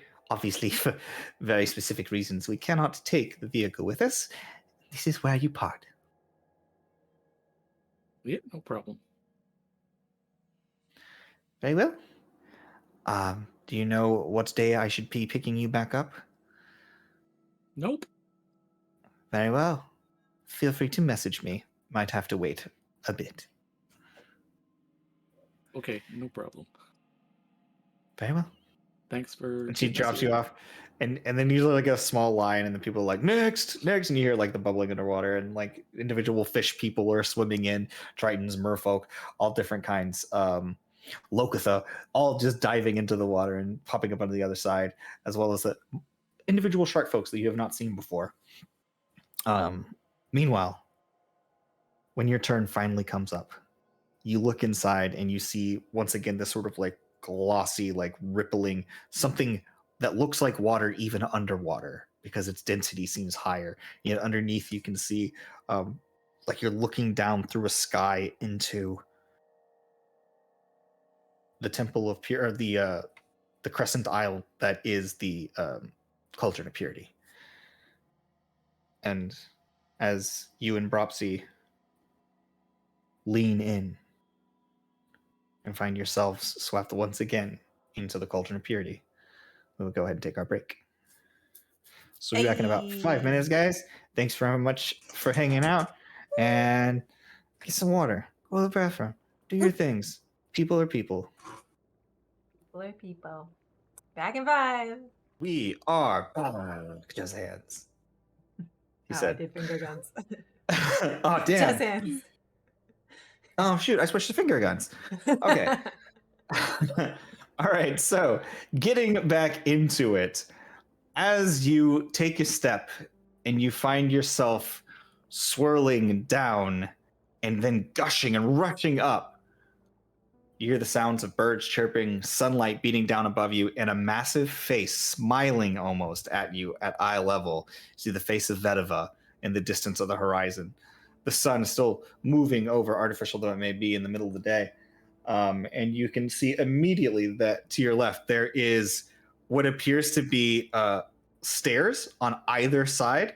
You turn around and you look, and it's like this big circle around you, and you see that there's just become a tube that shoots you straight up when you re-enter, or when you enter the area, and it goes straight up to this beautiful little landing platform where they have towels for you if you need them. They have a little underwater bar nearby that is connected to it that you could swim underneath if you're one of the more aquatic persuasion, and they have a top deck for those dry folk as well. Yeah, the name of the bar, by the way, is called I didn't name the bar. We gotta name the bar, guys. Come on. What's the name of the bar? We'll call it the Bud Hole. The upper decker. It's the Bud Hole where all the buds show up. It says BUD and then hole. It's like because the big hole outside. And this is where our buds come from. It's the butthole. Okay. Yep. Yeah. So the bar, the butthole. And immediately you're greeted by what appears to be a Lokitha who wobbles up and says, "Welcome to the butthole, bud! And welcome, more importantly, to this beautiful cauldron. Are you here for your first time, or just visiting, or are you returning?" Returning. We're actually part of the group that unlocked this place. Sure you are, sure you are. I hear that every couple days. Well, that's a good old boy. Well, I'll tell you what, if you are one of them fellas that saved this place nigh on a year and a half ago, I'll tell you what, you just go head straight on through that bar right there, and you head on over to that temple where they'll give you an arrival like you ain't never expected. I'll tell you what, they'll put you on their shoulder like champions, dance you around on chairs and stuff. It'd be like a motherfucking marriage ceremony, I'll tell you what. Well, maybe we will. In the meantime, buddy who rescued this whole thing, I'll tell you what, you champion, you hero, you, why don't I get you a drink to celebrate you coming here? Only $5.95. Oh, I don't drink. Right on. Fair enough. Well, we've also got Grim Tartar. And he begins giving you this. Oh, my back. He begins giving you the hard sell on all of the goods that the butthole has to offer. But you can see that there are floating what appears to be like highways that go to different parts of the island. There's one that's going in towards the center of the crescent, and then that one and whereas this is like the very center of the thing, it seems to go like northeast, southwest. There are like these floating pathways that seem to be like what would have been like initially just crap that they found. This actually looks like it's been made out of aquam that has been sealed onto a sort of like small, like intricately and honestly like well manufactured and uniform floating device, like a buoy under each one that has like little lights on it, so it looks like almost like this little rainbow bridge of light, kind of like a whatever that thing's fucking called, the Bifrost, just like a bridge of light kind of thing, just like made out of aquam that just goes across it, and it is gorgeous, especially with the water all underneath. It's crystal blue. You can see people swimming in and out of the water. Some of them are swimming alongside, and they'll pop up out of the water and wave to you as you're walking down one of the aquam walkways. It's pretty fucking cool. Place has definitely changed a lot since we were here. You see flying vehicles as well. Not like, but like airships. Airships. Yeah. You don't see the Jetsons go by, but you do see flying ships. So, welcome to the cauldron of life. Purity. Sorry. Where would you like to go? Oh boy. We never really said where we would end up going in here. I guess we'll head to the main settlement area. All right. So, do you want to go to the Gap, or do you want to go to the temple? Because there's different starts to the isle. There's a resort to the west. There is a massive shopping district to the east. There is the Gap, the big residential district, has been built up into a city that is floating on the water. Not like a city, but like a large town. So I guess close enough to a city based on population. But like a very, very like intricately made aquam domes. You know, some of this is made out of like good metals and stonework, things that they didn't have before, but also a lot of the wood and the charm and the classic, you know, still made out of ships. A lot of those buildings are still there, but they're surrounded by much more interesting and like intense architecture, just sort of spread out. Still like a lot of wood, a lot of this, but a lot of the mixed in materials from the outside world as well have made their way here. Last time when it did the aquam rain thing, it was only in a specific area, right? It was around the center is where it rains. It rains down where you just came up from. So it rains on this bridge. So these walkways in the bridge where these little where these like sort of floating buoys that the aquam sits on appear to make me an investigation check instead of just telling you things every time you ask. She is there. Okay, one second. Let me add that.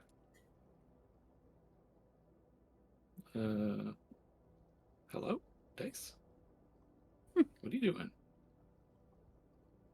Oh my goodness. D&D Beyond is freaking out. It I think happens. it's 16. Yeah, Yeah. I see a 3 over here. Oh, there it finally showed up. Yep, 16. Yeah. Okay, so with a 16, you get the sense that some sort of mechanism is used to collect them automatically. But what isn't, maybe that's why a lot of the people are hanging out around the butthole, because that seems to be a pretty solid place where a lot of that stuff will rain down to. So they're just like sit and drink, have fun at this little resort, and then collect aquam. That's what you get with a 16. Well, Uh, we might be in here for months, so we can always come back. oh yeah. I guess Oh yeah. we'll head to the Gap is where the little village was when we were first here, right? The Gap is where you was the little village, yes, which has become the Gap is still called the Gap, but it's a large town now. That's built like it's sort of sprawling across the entire south side of the islands as well. Like it's built onto land a lot, and then there's also the floating portion that covers a large section of the south. It's basically a large port that sits on that section, but there's still that walkway that goes to it from the south. But it also serves as like a harbor and a what's the word called? It's like a little stopgap where they have to let people in and out to go out to the outside area, and it sort of protects, almost like a dam, the interior waters from the exterior beasts that still swim within the Cauldron of Purity's outer waters. Okay. Yeah, I think we'll just head to the Gap for now. Sure. All right, so you guys head towards the Gap. It'll take you a little while to get there. It's a big old place, but the walk is beautiful. Probably like take you a couple hours of walking to actually make it there, but it is a time. There's lots along the way. You can see like there are tons, and these are like just like little floating, like they kind of like bob a little bit, but the aquam still stays like a little past, so it almost like waves a little bit with the water. It's quite the experience. And it is a beautiful day within the Cauldron of Purity. And Vedova is smiling down upon you. Meanwhile, outside the cauldron, what are you up to, guys? What are you up to? Are you heading now that you finished your conversation with Kieran? Where are you going next? I'm trying to think if there's anything else I needed to do before we go to the cauldron. Do you need some time to think? Meter's got nothing other than everywhere he goes, he's like reading the book. It's like Yep. any Exercising in downtime, all he's your just free doing time. the book. Yeah. Yeah. So with that, whatever amount of time it was, I think 8 hours of free time you guys had yesterday, you can go ahead and add that, and then Well, I rolled whatever You it already was rolled for yesterday that? I rolled. Yeah. Okay, cool. So go ahead and for the first half of today, because at least for the first half, so I would say for 8 hours in the morning, I'm giving you 8 hours morning and nap. So for the 8 hours in the morning before you guys actually made it to your meeting at noon, go ahead and give me a roll athletics roll for that.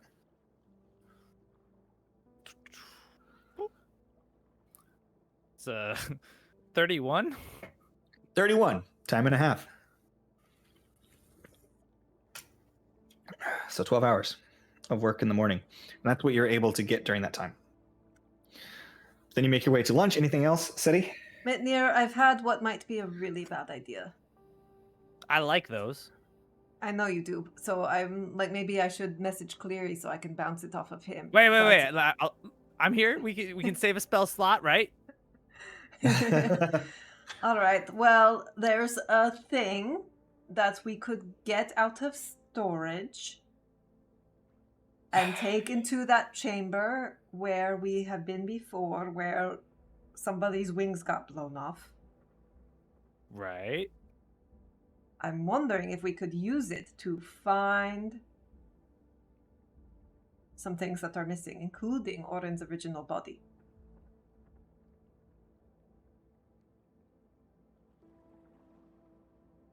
What do we Also, point to?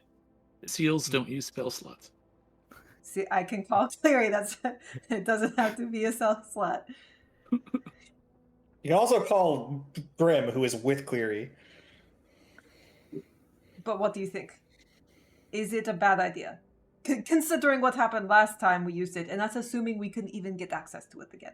Well, last time it was a scarier thing. This time it's just a This time we're regular not thing? going through the whole thing. We're just going to that one page that shows you things. I mean, no one else's wings could get blown off this time. That's true. There aren't any wings in the room. Tail! I'm gonna call Cleary.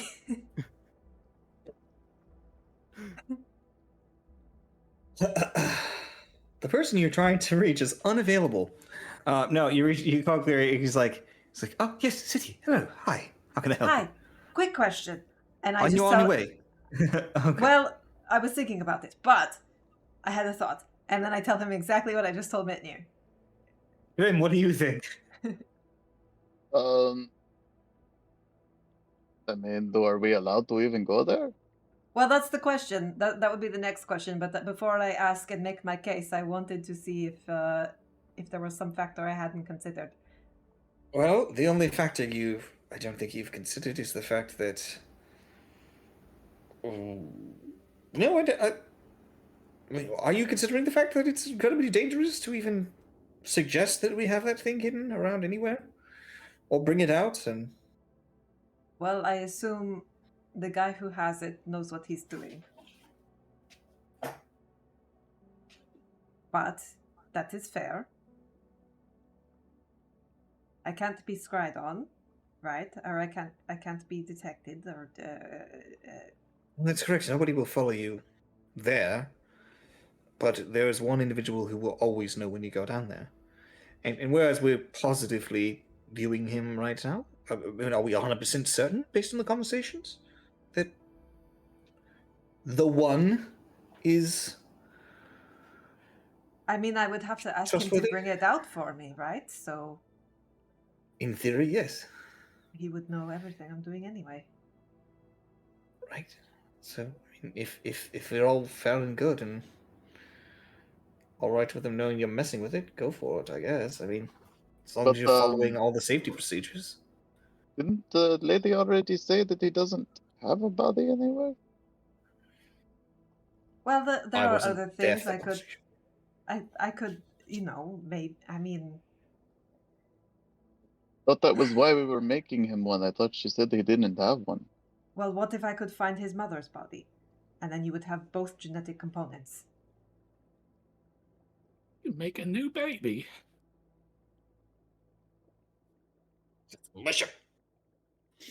Yeah, we could do that. I'm just trying to be helpful, and I'm not as smart as some of you, so sometimes my helpful suggestions are really dumb, so that's why I'm running them by the smart people. Wait, can it find anything? Maybe, right? Anything that we need to find, we can try to find it.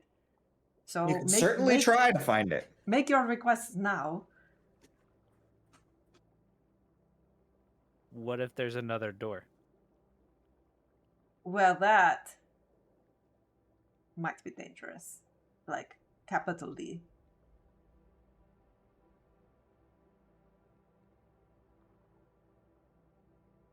But then they wouldn't need the other thing.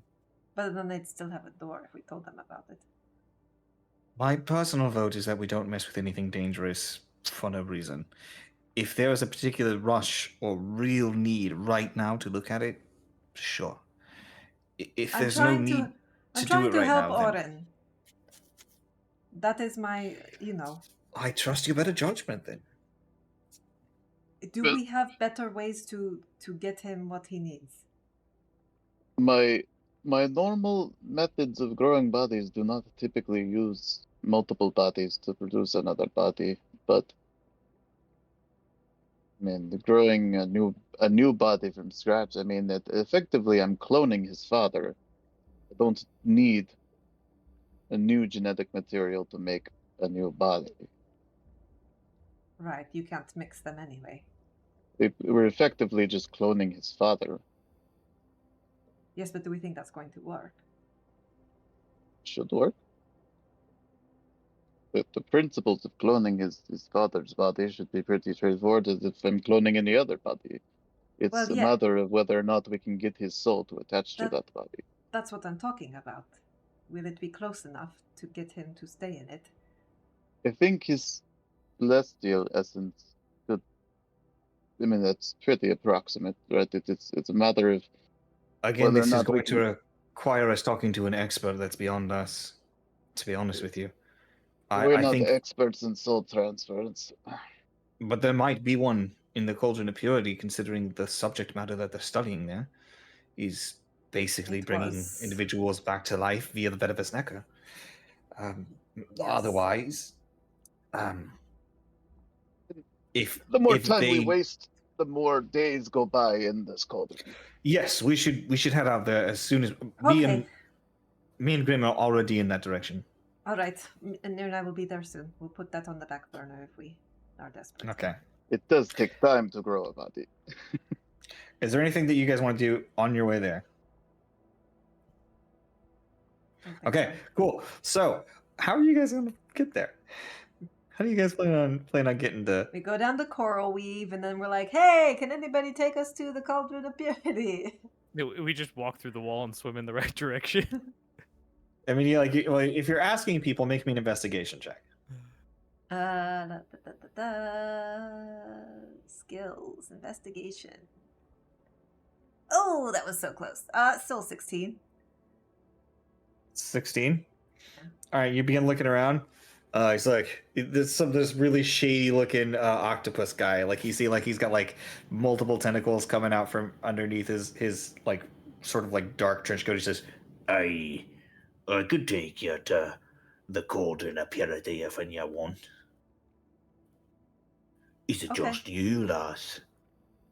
All of us. Who's all of us? Can we say we meet up with Grim and Cleary when we're down there, or what? Like, Sure, What yeah. do If you you just guys- want yeah. to, if you want to communicate that's with them fine. and just meet up with them, that's totally fine.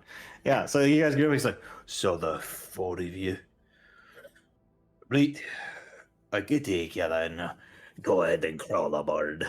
And he goes and he turns in, and you look and you see what appears to be like a small sunken ship with a bubble dome going over the top. how much? Oh, it'll only cost you one plot piece. Or 2 occam a person. Each, a platinum each. A person. If I'm going to take you all the way there, the toll itself is going to be per person as well. Why do we Be have to prepared pay to pay a toll? 1 occam per person at the toll. The toll. I was trying to think of the word. Do we Is that even have really- to pay? We opened the damn thing. Aye, right. I hear that every other Tuesday. Where's what's her face? Where's that lady? Yeah, I mean, maybe the Let's just Crimson call Dove her. can. Let's Yeah. just call her. Where's that lady? Open up the seal. Call her. Yeah. Ushadin. All right, so just a few minutes after she drops off Orin and Bropsy, you hear, "Hello? Ushadin. Yes. Yes. Oh, hi, Grim. I just dropped off Bropsy and Orin into the Cauldron of Purity. May I help you?" Yes, we're here. We're here to go into the cauldron as well. Oh, well, I already informed your friend that if they traveled now, that you would have to find your own way. I can't provide another. Can you tell service. this Oh, that's guy alright. taxi driver that we're the ones who opened it? No, that's all right. Do we have to pay a toll even though we're the ones that opened it? I'm certain not. But you'd have to speak to the individuals in charge. You certainly need to speak to the Sea Swan and perhaps to one of the dons, whoever's running the toll. I'm not sure which Is one. a platinum each like way too much to pay for transport? Like, what is the rate down here? A platinum piece for transport is quite high. That's what I thought. Sorry, I Mr. would- Octopus. I mean, I understand the price, but it's high. Yeah, no, sorry, buddy. We're the Do ones you- that opened the thing. We're you- gonna go talk to the Sea Sworn and go get a cheaper way to go across. Yeah, let's It's go like, check in on the alright sea then. sword anyway. I mean, we're Best not... luck to you. Yeah, Train we are up the to chosen town ones up who opened there. it, so we're gonna go. You can ask Usha then. She'll tell you. We opened it. Like hell, I know who Simienne is. Well, anyway, have fun He with just your like broken boat. octopuses his way back out of the bubble into his little ship. He says, Go to hell. "All aboard!" and begins like sailing slightly further down. Just go find some Sea Sworn Yeah, or whatever. let's check in on our beds. All right, so you guys go to the Sea Sworn Temple, where you see Arbiter Aeon is just like frazzled looking, and you can see that he's got all these papers strewn out on the floor, and they're like strewn out on the floor, like a 30-foot radius around him as you guys walk into the main area. The second that you get to like actually do it, like the guards recognize you and they say, "Welcome in, chosen," and like bow to you. Like, but until you reach that point, nobody knows who the fuck you are. And once they won't let you in, you see Arbiter Aeon is just sitting there going, and you can see like this elongated, mirrored face with a sort of like, pale skin for what he is, and he has like this sort of long, sort of Fu Manchu beard going on. He says, "Oh, well, hello there. It has been some time since I have seen you. I was hesitant to believe you were the ones you claimed to be. But I was greatly surprised to see as you liberated the Cauldron of Purity." Yes, we liberated all the cauldrons. How good to see you! It is so great. Well, thank you for the visit. And he goes back to his papers. Yes, well, we would like a passage to the Cauldron of Purity. If you have somebody who can make that happen for us. Yes, right, sure. What business do you have there? Is it big? It's nothing dangerous, right? Nothing that will interrupt commerce? No, more of a... No, more just, saving the existence type deal. Chosen one stuff, Oh, well, now that the Sea Sworn have had to get into the game, as it were. And you see, like, his halls are very empty. He says, "The faith has dwindled quite a bit since you proved It was Aquam rough was out a there. little bit different than a gift of God." Well, anyways, as it is, our coffers are low, and so is our influence. As the once leaders of Coral Weave, now we are reduced to a lesser faction, though still in possession of our facilities. We are no less than any Don, and I can certainly get you through, but it will not be so easy as to say you can do it for free, because I have literally no pull over that. I can, however, provide you transport. That I can provide, and you'll just have to pay the Aquam toll, because that is to Coral Weave, well, from Coral Weave City, and is paid directly back to the individuals within. You can discuss with them if you can get a rebate or something. You saved them. But as for me, I can't do a lot for you. I'm sorry. Well, we That's would fine. appreciate transport, and is there like a donation thing for like the temple somewhere? Oh yeah, there's just like a little donation box, like just sitting in the front. It's like a bowl. I'll put. Let's see, what do I have on me? You have 2,000 eggle or 1,000 eggle bucks, or what is it? 2,000 eggle bucks? I have 2,000 eggle bucks. Or No, what is it? I don't remember. I'll put 20 gold in the 200 donation. eggle bucks. That's what. I'll put 20 gold in. You put 20 gold. He says, I thank you ever so much for your generosity, as do the Sea Lords and all of their progeny. Well, I will get a whale ready for you post haste. And please, take note and let me know how things are going in there. Couple of the sea swan I haven't seen in some time after the Oh. loss of Pat. Yes. It's been a time. Do you know who's in there? The Cauldron of Purity, I believe, lays home to one who returned to his family, our friend Ino. I still have a few faithful that are stuck with me, but also retired there is our good friend Chaz. He wanted Okay. to stay where all the good-looking people are, he said. And, well, as it is, his chastity is no more. Ah. Well, good for him. It was sounds, only a matter of time. Yep. Okay. We'll look in on them for sure. And I was wondering how everyone was doing, so Yes, to know well, that it's You may be they'll able to there. help your membership if you just told the whole story, and put some of your faith in us. Well, not it's something like to that. consider. But all I have to say is that after thousands of years of being a large power within this city, 5 days later, after your arrival, which again I am grateful for, I'm very deeply I have sorry. lost. And you see tears forming in his eyes. It's fine. All in the service of the council. Because you guys remember, he's actually a council member. It's like, well, see just tears welling up in his eyes. You'll get you that whale. And he just kind of like sits on the side. I drop another 20 gold in the donation.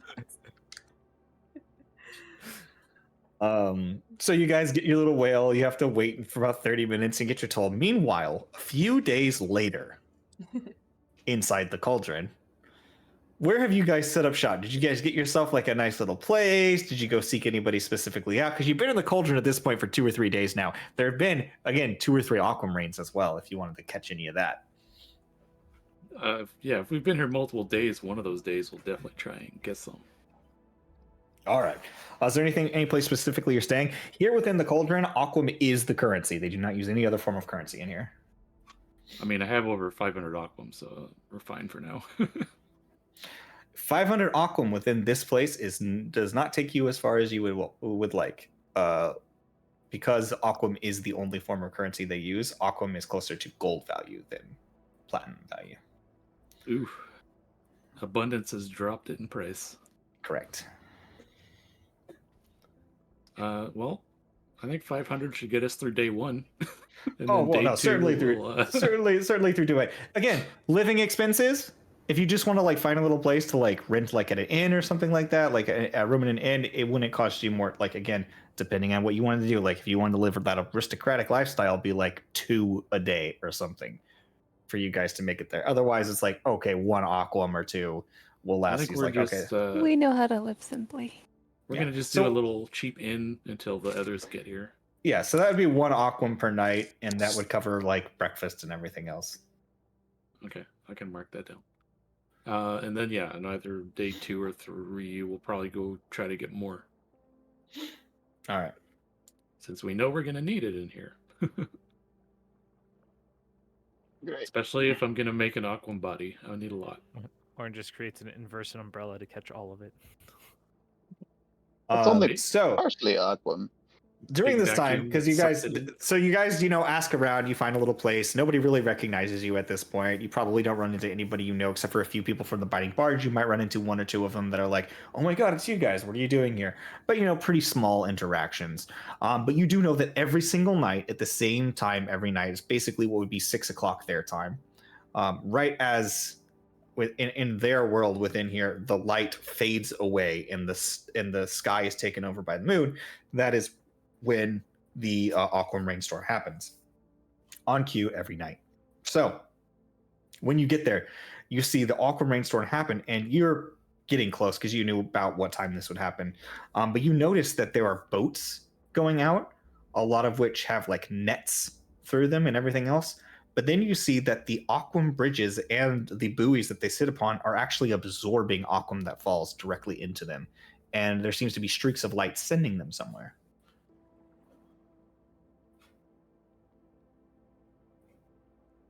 I mean, assume the people that made all this stuff are just collecting it for themselves. Large, I would say probably close to like 80% of the Aquam is just getting absorbed by the nearest Aquam bridge. But those that are out in the water are still catching the stray bits that are falling in between, those that can. Doesn't seem like a lot of them are fighting, but they're all like trying to like give each other space, and like because there's plenty to go around, or at least so it seems. How would you like to go about trying to catch Aquam? Depending on how good your plan is, will determine what I give you to do for your rolls. Because there's a lot of people trying to catch them. Like there's some people that are trying to catch it with their hands. Some people that are just catching it once it hits the water. They're chasing it by swimming, or they have nets, or they have one guy's got like a catamaran, so he's got like a big netted section between two pieces of a boat that's just there to catch anything that falls in. What's your plan? I could potentially cast Whirlwind. That would help. It would certainly create a whirlwind in front of a whole bunch of people that are trying to catch them, which I would consider an aggressive action. Then I won't do that. Because this is like going to a public swimming pool. You know what I'm saying? There's kids in the water. How Cause a crowded is tsunami. it? Oh, there's probably about 1,000 people here. Well, but that doesn't tell me like the density. I mean, there's about 1,000 people in about a quarter-mile circle. So That's helpful. That's fine. That's fine. I don't know how else to describe it. I could be a bigger bird and just spread the wings out like little ramps. I'm a fun one. All right, she just does this. I catch. What if I give Bropsy my bag of holding and she just flies around with the thing open and scoops it up in the air? You can certainly try. And then I'll just try and pick stuff up or catch stuff that falls near me or something. I don't know. I think my funnel idea was pretty funny. Can you make a tornado that just puts it all in the tornado? That's what I was saying. The whirlwind is a Yeah, 10-foot radius You can tornado. certainly put it into a tornado, And but then at there's the going to bottom be people. we have the bag of there's holding. gonna be- and it'll That there's was gonna my be first people- thought. But apparently, there's gonna that's be an people that are aggressive gonna be- action. In will a be really public pissed off by the tornado you just made right next to them. space. Maybe. But I mean, Day nobody said 3 you we can't try fly. Excuse me, guys. This is official. This is official champion business here. We're gonna need you to clear out. We're gonna. Yeah, the thing is even if you walk up and say I'm a champion, they're gonna say, "Oh, what?" Can you control the wind and make the Aquam come to us? She could if she had that. If that's one of the things she chose, but she didn't choose that one. Which chose one the- was that? That's one of the breath things is to like freely control the wind, but that's not. She doesn't have that one, so she chose the. ones There's that are a combat hold up. There's useful. a spell that does that, and I'm like trying to find. Well, choose There's a something lot of before text the I'm searching storm's through. over. The whole reason I didn't get that feat was because there was a spell that did it. Yeah, so yeah, definitely choose something. I will give you guys like a minute to decide what you're doing. I mean, And then- just fly around with the bag for now. That's all. All right, so day one, you're gonna fly around with a bag. Here's what I'm gonna do for that. I want And you to I'm just go gonna ahead. catch it. I want you to roll me 2d10. Let Bropsy do that with us for the bag. Yep, Bropsy. And then also roll me a dexterity saving throw.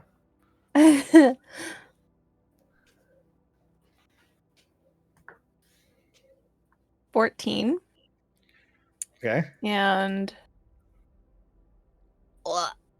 8.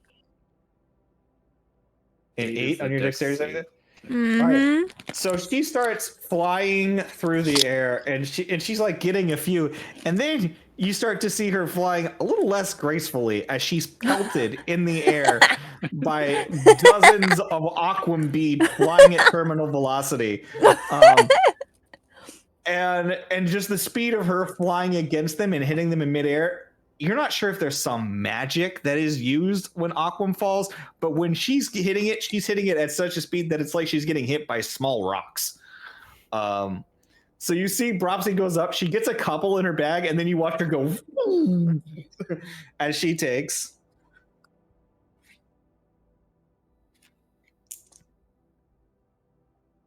22 points of damage.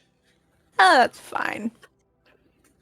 And splashes into the water. But she also got 28 aqua. She could have gotten up to 10 times that amount if she had rolled really well, instead of 2 times. I'm just basically gonna do my deflect missile thing and catch them. All right, roll. The rainstorm is very short. Roll 2d6 for that. This is like trying to catch them as you. Yeah, it's day 1. I got nothing right now. That's fine. 9. You get 9 aqua. So All right. how much you get? 20 what? She got 28. 28. And you got 9, so you guys got 37 aquam. And at the cheap inn you're staying at, which is like a hostel, but with breakfast, you guys are doing it for 1 aqua. So right now you can live here forever. Yeah, I already took 3 aquam off for 3 days. Yeah, but if you want to live a more lavish existence, We'll figure that out after. in the meantime, after a few days of messing around here, day 2, do you have like a better plan for gathering aquam, or do you guys go out and explore or do anything? You just work on your rings? If so, do 2 days of ring working. We might try to go talk to people and research like options to collect aquam if there's anything we can purchase or. Yep. There's a bucket salesman. He says, "This fine bucket. This bucket's got more than this a bucket. This is a real good bucket. Yeah, I see this bucket's got a nice bucket. It look, it's got entire bouts. The bucket. Because you all get your aquam in the aquam in the bout right out, that's no good. Why you gotta get yourself an entire bucket." Right. I wonder if I can spend day 2 tweaking my grapple hook to shoot a net. You could certainly try. I don't see how netting is any different than whirlwinding. It's less violent? How is it Hey, violent? a whirlwind There's is not people just a there. whirlwind within small amount of. If a tornado, It's a a tornado might magical only be whirlwind. may only be It has a 10-foot tornado. radius. Magic is physics as well. Magic does not have like there's physics involved in magic. That's all I'm saying. Is that if you create a whirlwind of air, it doesn't not create a suction of air or movement of air around it. It's not like the room's calm. It's like, oh look, a tornado. Like it's like.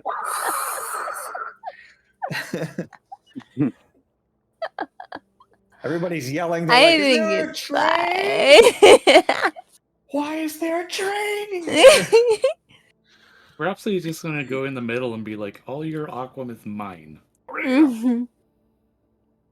Yeah, you just like go straight into. The I need to center. build my son a new body. Leave me alone.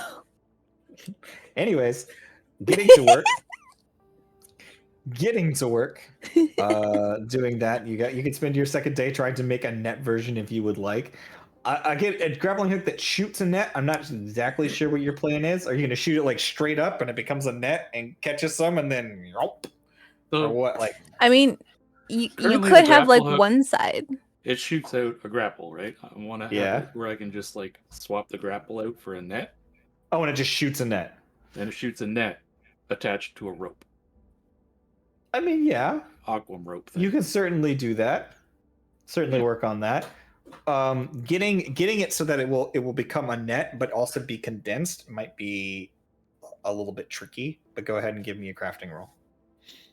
So it would Okay. be an aquam based, right? So, Yeah, it would be Aquam Net, but just getting it so that it can go from.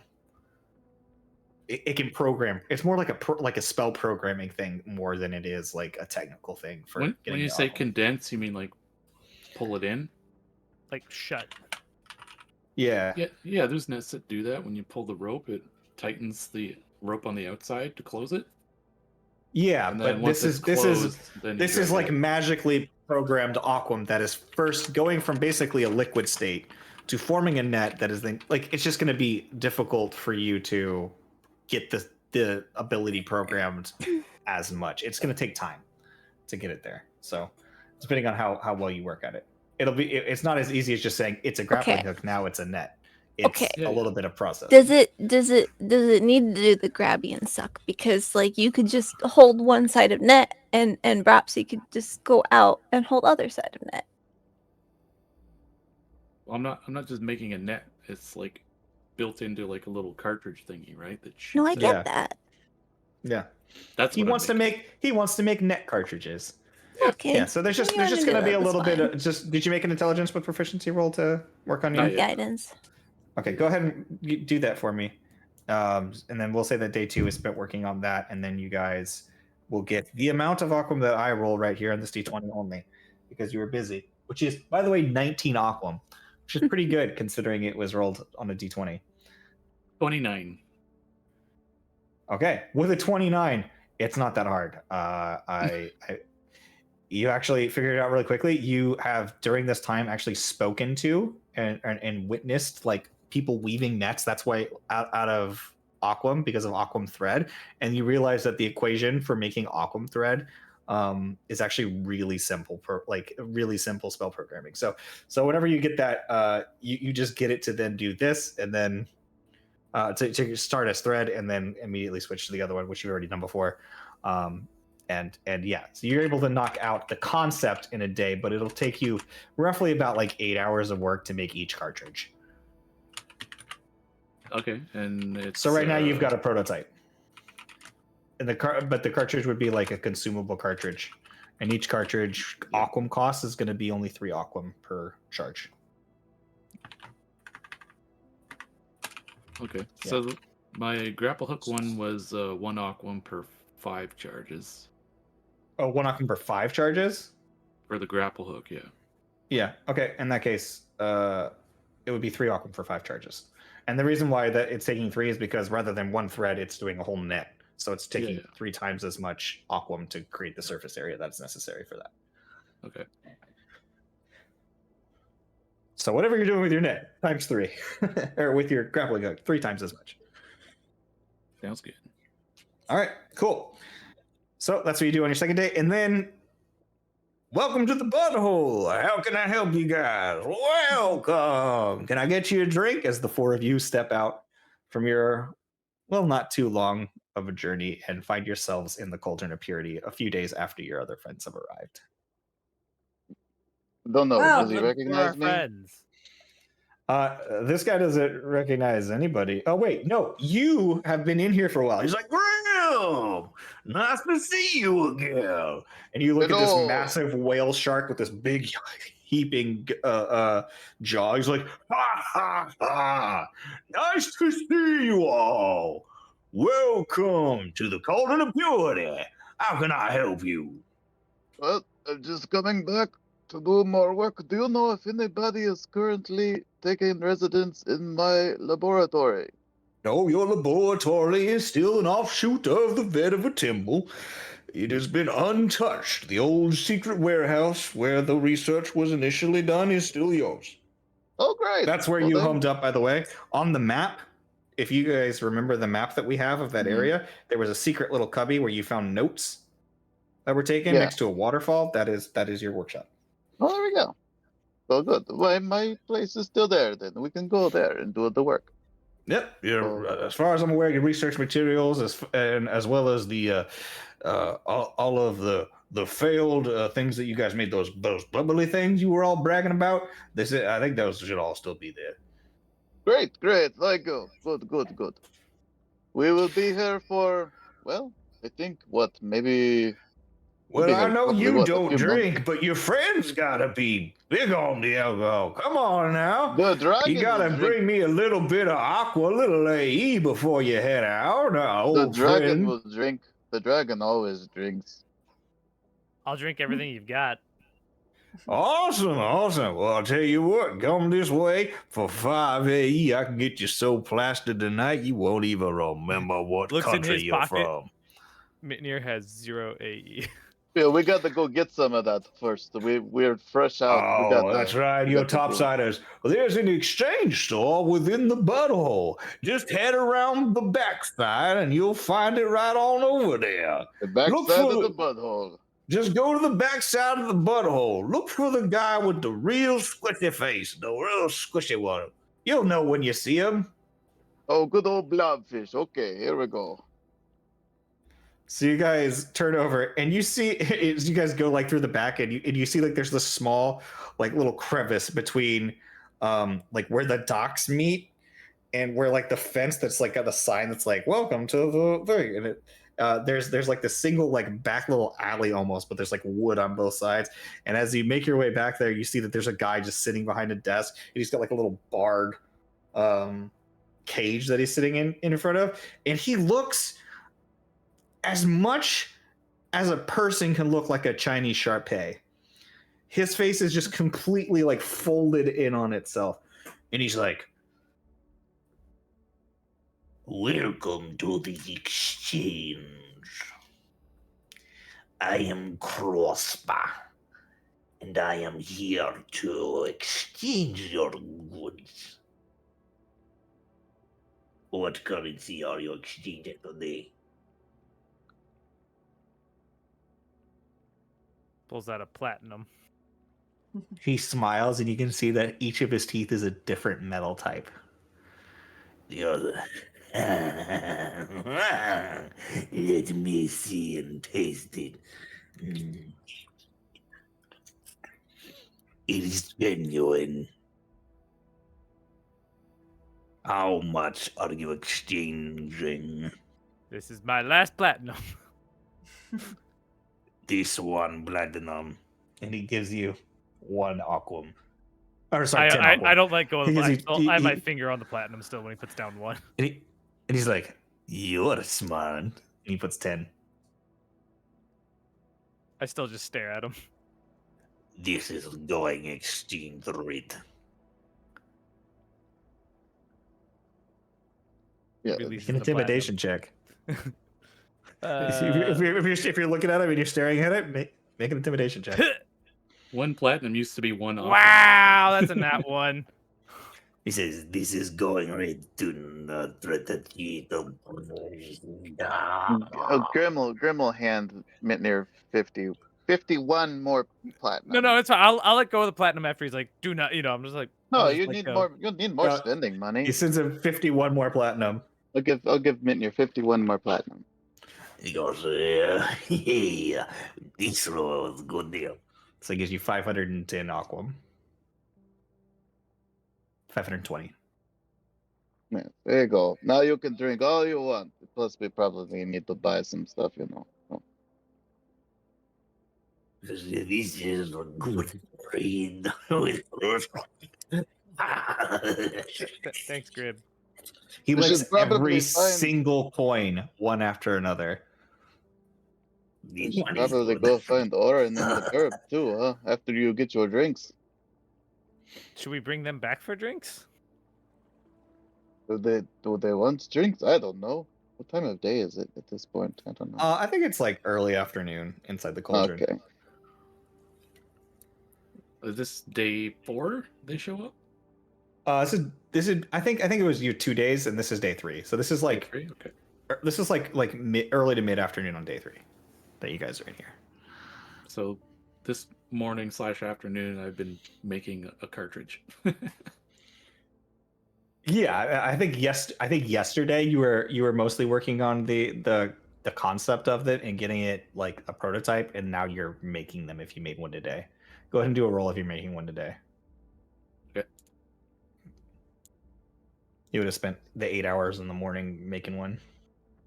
That's a nat 20 for a 30. Nat 20 for 30. You make 2. Gotta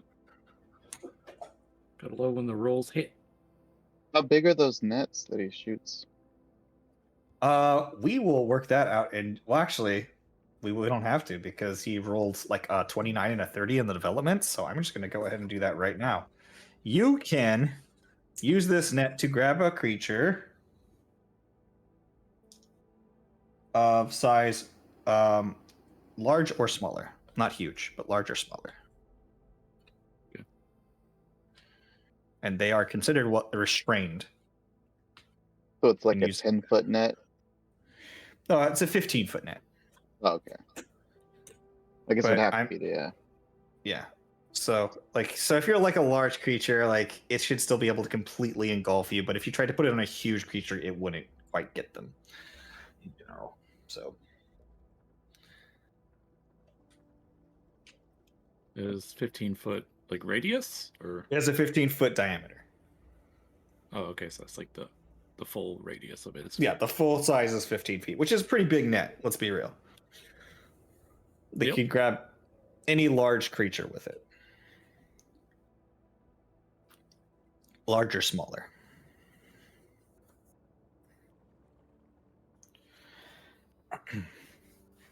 And you said they're considered what? They're Restrained? considered restrained and not just grappled. When they are grappled with the net, they are considered restrained. Okay.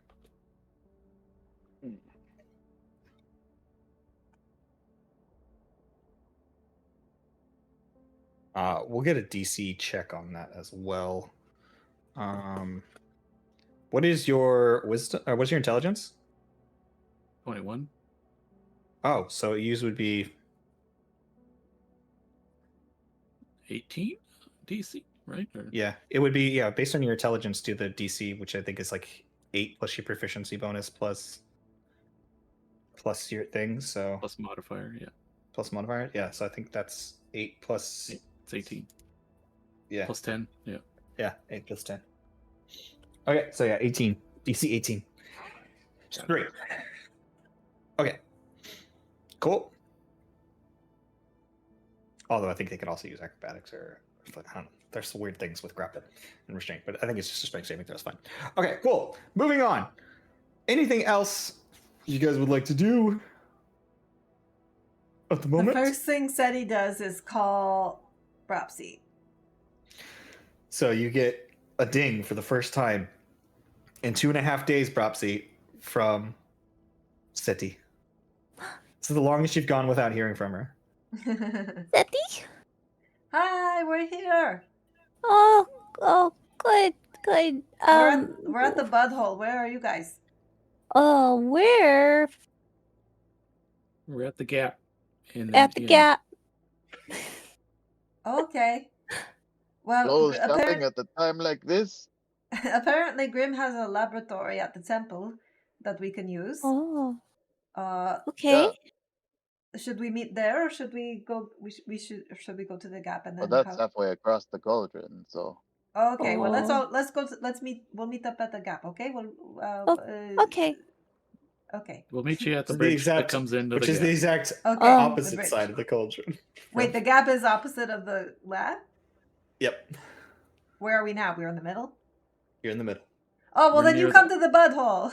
We're near the Okay, Aquamarine we'll go to place. your You butthole. are at the Aquamarine place. Yep. If we want Aquam, we gotta be around there to get it. I thought the We go to gap the was on the temple, way we're to not the getting any. temple. Nope. Nope. The gap is completely opposite the temple. It's the gap. The crescent is shaped like a crescent moon. The So gap we're is in where the- it doesn't okay. close on the opposite side. It's where the circle Okay. of the crescent isle doesn't connect. That's the gap, But and they've it's like connected it, right? With they've like connected it with little, their like- own floating like town. it's like a Okay. boardwalk kind of thing, right? Yeah, yeah, and there's like a little seawall that like blocks. That's the word, seawall. There's a seawall that blocks the water from the outside and doesn't let sea monsters into the bay anymore. Okay. Well, we'll hang out at the bud hole, get some food, whatever, until they show up. And Cool. Yeah. Yeah.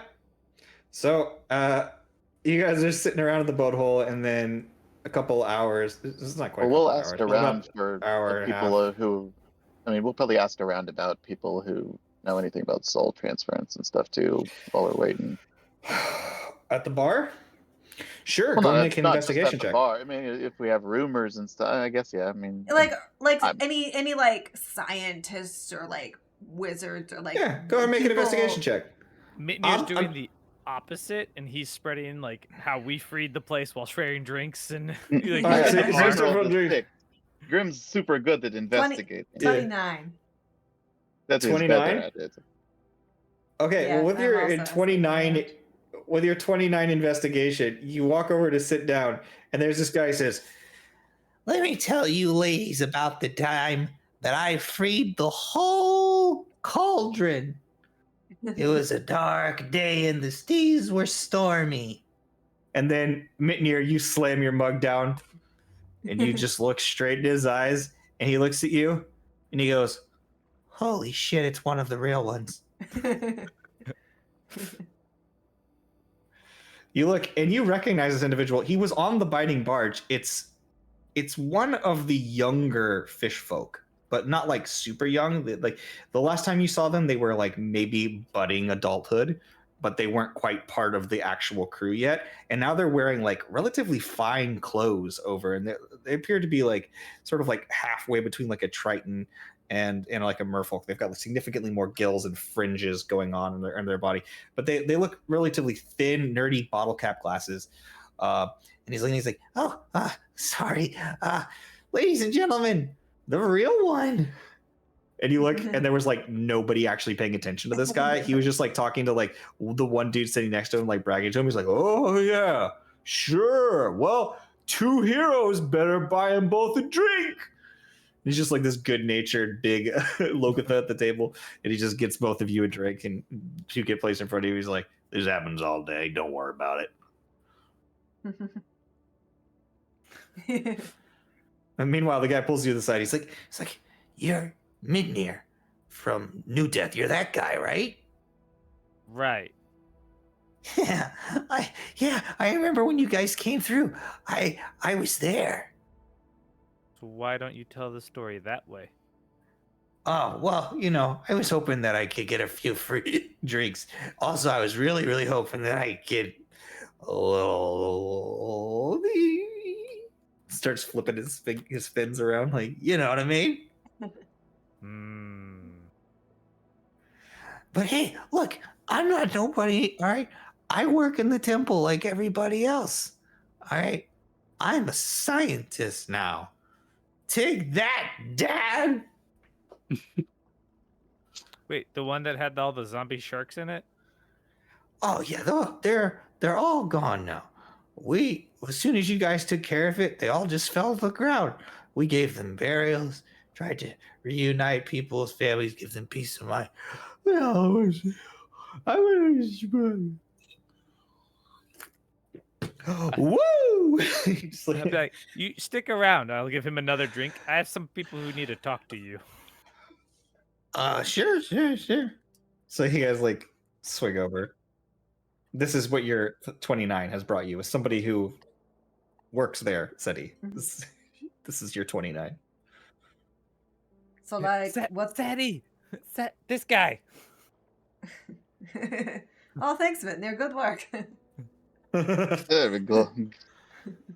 Grim was just talking to some random guy. Like, oh okay. Yes. Yeah, what did you roll on yours, Grim? The 6. A 6? Yeah. You're talking to a starfish, and it's just like, hello, tell me the secrets. And the starfish is like, a starfish. Very interesting. You tell me you freed the cauldron? I believe you. Why did that go around? Takes one of its 5 little star points and just goes, just pulls the sticker up. It's like, hell yeah. job. Anyways, I asked to cut through all the lengthy role play. Just sit down with the guy, ask what his science is, what's going on at the temple these days. Like, it's like, I mean, yeah, after they cleaned out the temple, everything started to move really quickly. We did a lot of work. We've been working on a lot of projects. Like, first of all, the aquam spheres, the Sinispheres were incredible work. I didn't get to work on those directly, but I did see a lot of the work that was going on there. Not to mention the fact that Vetivus Nectar is such a ridiculous thing. We can bring dead flesh back to living, which is having a ridiculous effect on undead. We have actually brought in a couple people from House Necrom. They brought a couple of criminal ghouls for us to experiment on, completely above board. Don't worry, they were all volunteers. Anyway, so when these guys showed up, we introduced Vetivus Nectar, and strangely enough, not only did they come back to life, but their souls returned as well. okay, Interesting. that's interesting. What we really need help with is we need somebody who is an expert in soul transference. Oh. Soul transference. Well, I mean, there's lots of necromancers you can talk to about soul work. But it depends on what you're using it for, really. Well, I we mean, want to transfer a soul to a new body. that's a hard one. It is. I think you'll have to talk to the doc. But if I had to pick one person that I thought of, Let me roll and see if he's got a good. I think you just have to talk to the doc. I can't think of anybody that would really know anything about this. He rolled low, guys. Sorry. Can That's I all right. can I assist him? Guidance. Just give him a head massage while he's thinking. I'll roll with Prestidigitate advantage. all the He beer rolled out of his exactly the same thing as he did the last time. That's all right. You've already been a great help. No, It's we like, can. no, yeah. Talk to the Is- doc. Is he at the temple? Yeah, Dr. Mercule. Mercule. Mercure. That's Alright. great. Yeah, we're going to head to my lab anyway, so we'll be pretty close. Oh, yeah. He's still the head doc there. All right. Yeah, Well, we're- thank you. All right. Well, best of luck on your journeys. I'm gonna pass out. And then his face slams against the table. Yeah, we got a lot of information out of him considering. That's pretty good. All right. So, as you guys are having these conversations and learning what you can, up and above and outside, you hear the sound of Aquam raining down. I will give you all a chance to grab Aquam before we end our session today. Ooh, I Yeah. could test out my net. All right. Who wants to do what? Okay, what People we're gonna immediately do? scramble and start running to try to catch what Aquam they can. I'm gonna try my net this time. Okay. With your net, how are you using your net to try to catch this Aquam? Are you like waiting Probably to gonna- hit the water I'm and then like gonna- shooting in the water? Or are you shooting into the air? Or like what are you doing? I'm gonna shoot it in the water, so then all the aquam like lands on it. Oh, okay. And then just kind of pull it back. Scoop it up. Yeah. Sure. In that case, go ahead and roll me. Let's do a D10 and a D12.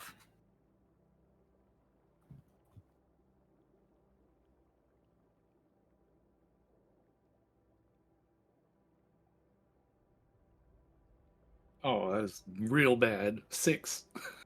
6. Unfortunately, you only get 20 or sorry, 6 times 30 aqua. My brain's fried. But you do get First try. get some. Anybody else? Mitnir? Graham? Seti? I'll hold But out my Grim's- cloak like a. I Roll guess 2D Grim will roll just 2d6. unfold his. I'm gonna undo my folding boat into the largest size. Oh. Yep. I also got a 6. Mitnir's gonna channel his inner Arin and try and You just get snag him 6. out of the air. I give Orin my 6. You're just Awkward. trying to snag them out of the air? Yeah. Like monk style? Yeah. Roll me a dexterity. No, roll me acrobatics. Acrobatics. Let's see. Nat 1 for an 8. Classic. Classic Mitch. You see, you're just.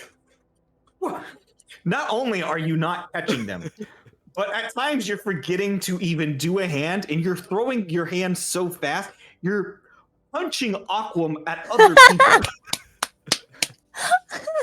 as projectiles. Several people are just waiting, and they see Vineyard trying to catch them. There's just Aquam flying at the speed of bullets, just pelting people in the side of the head. They're like, "What are you? Thanks." As the Aquam just falls into their lap, and they pick it up. Grim's just gonna unfold the folding boat into the. He's gonna say The biggest. puffball and put it into the 24-foot boat, the Hell yeah. full ship, and just kind of like let it float along. Just kind of like whatever falls on it, falls on it. Yeah, this is gonna be this is pure luck, so there's not gonna be a multiplier. Just roll a d100. Just whatever falls on the big ass boat falls on the big ass boat. Is 13.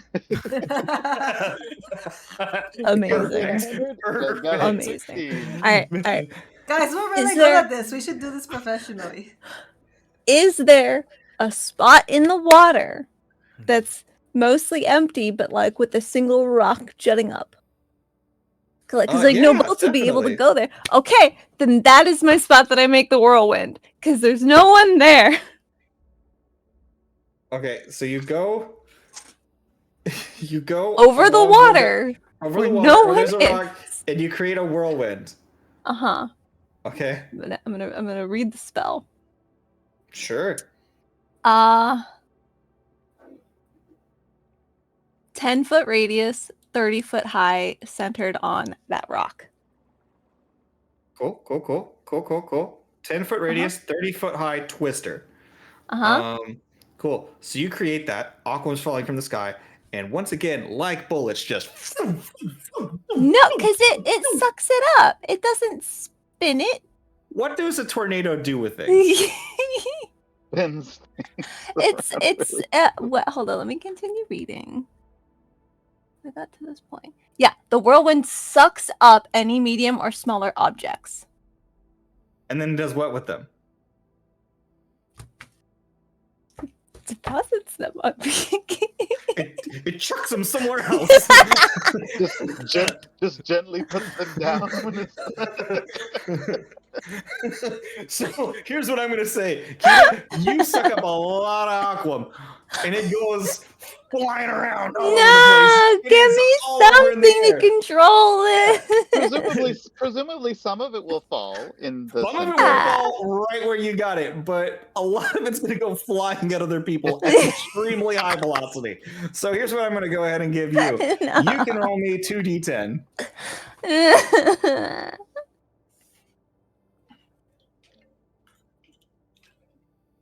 Because I'm pretty sure you just invented an Aquam tornado. 17. Still got more than the boat. 17? You're doing Yep. 17 times 2 is 34. So you get 34 Aquam. The other 80% that you No! could have gotten. The other 80% or I could drop is not- concentration if I notice it's hurting people. is in this tornado and is just flinging out like a sprinkler all over the place. Aquam is raining down like just spraying because it's getting sucked up and then redeposited like in a wider berth.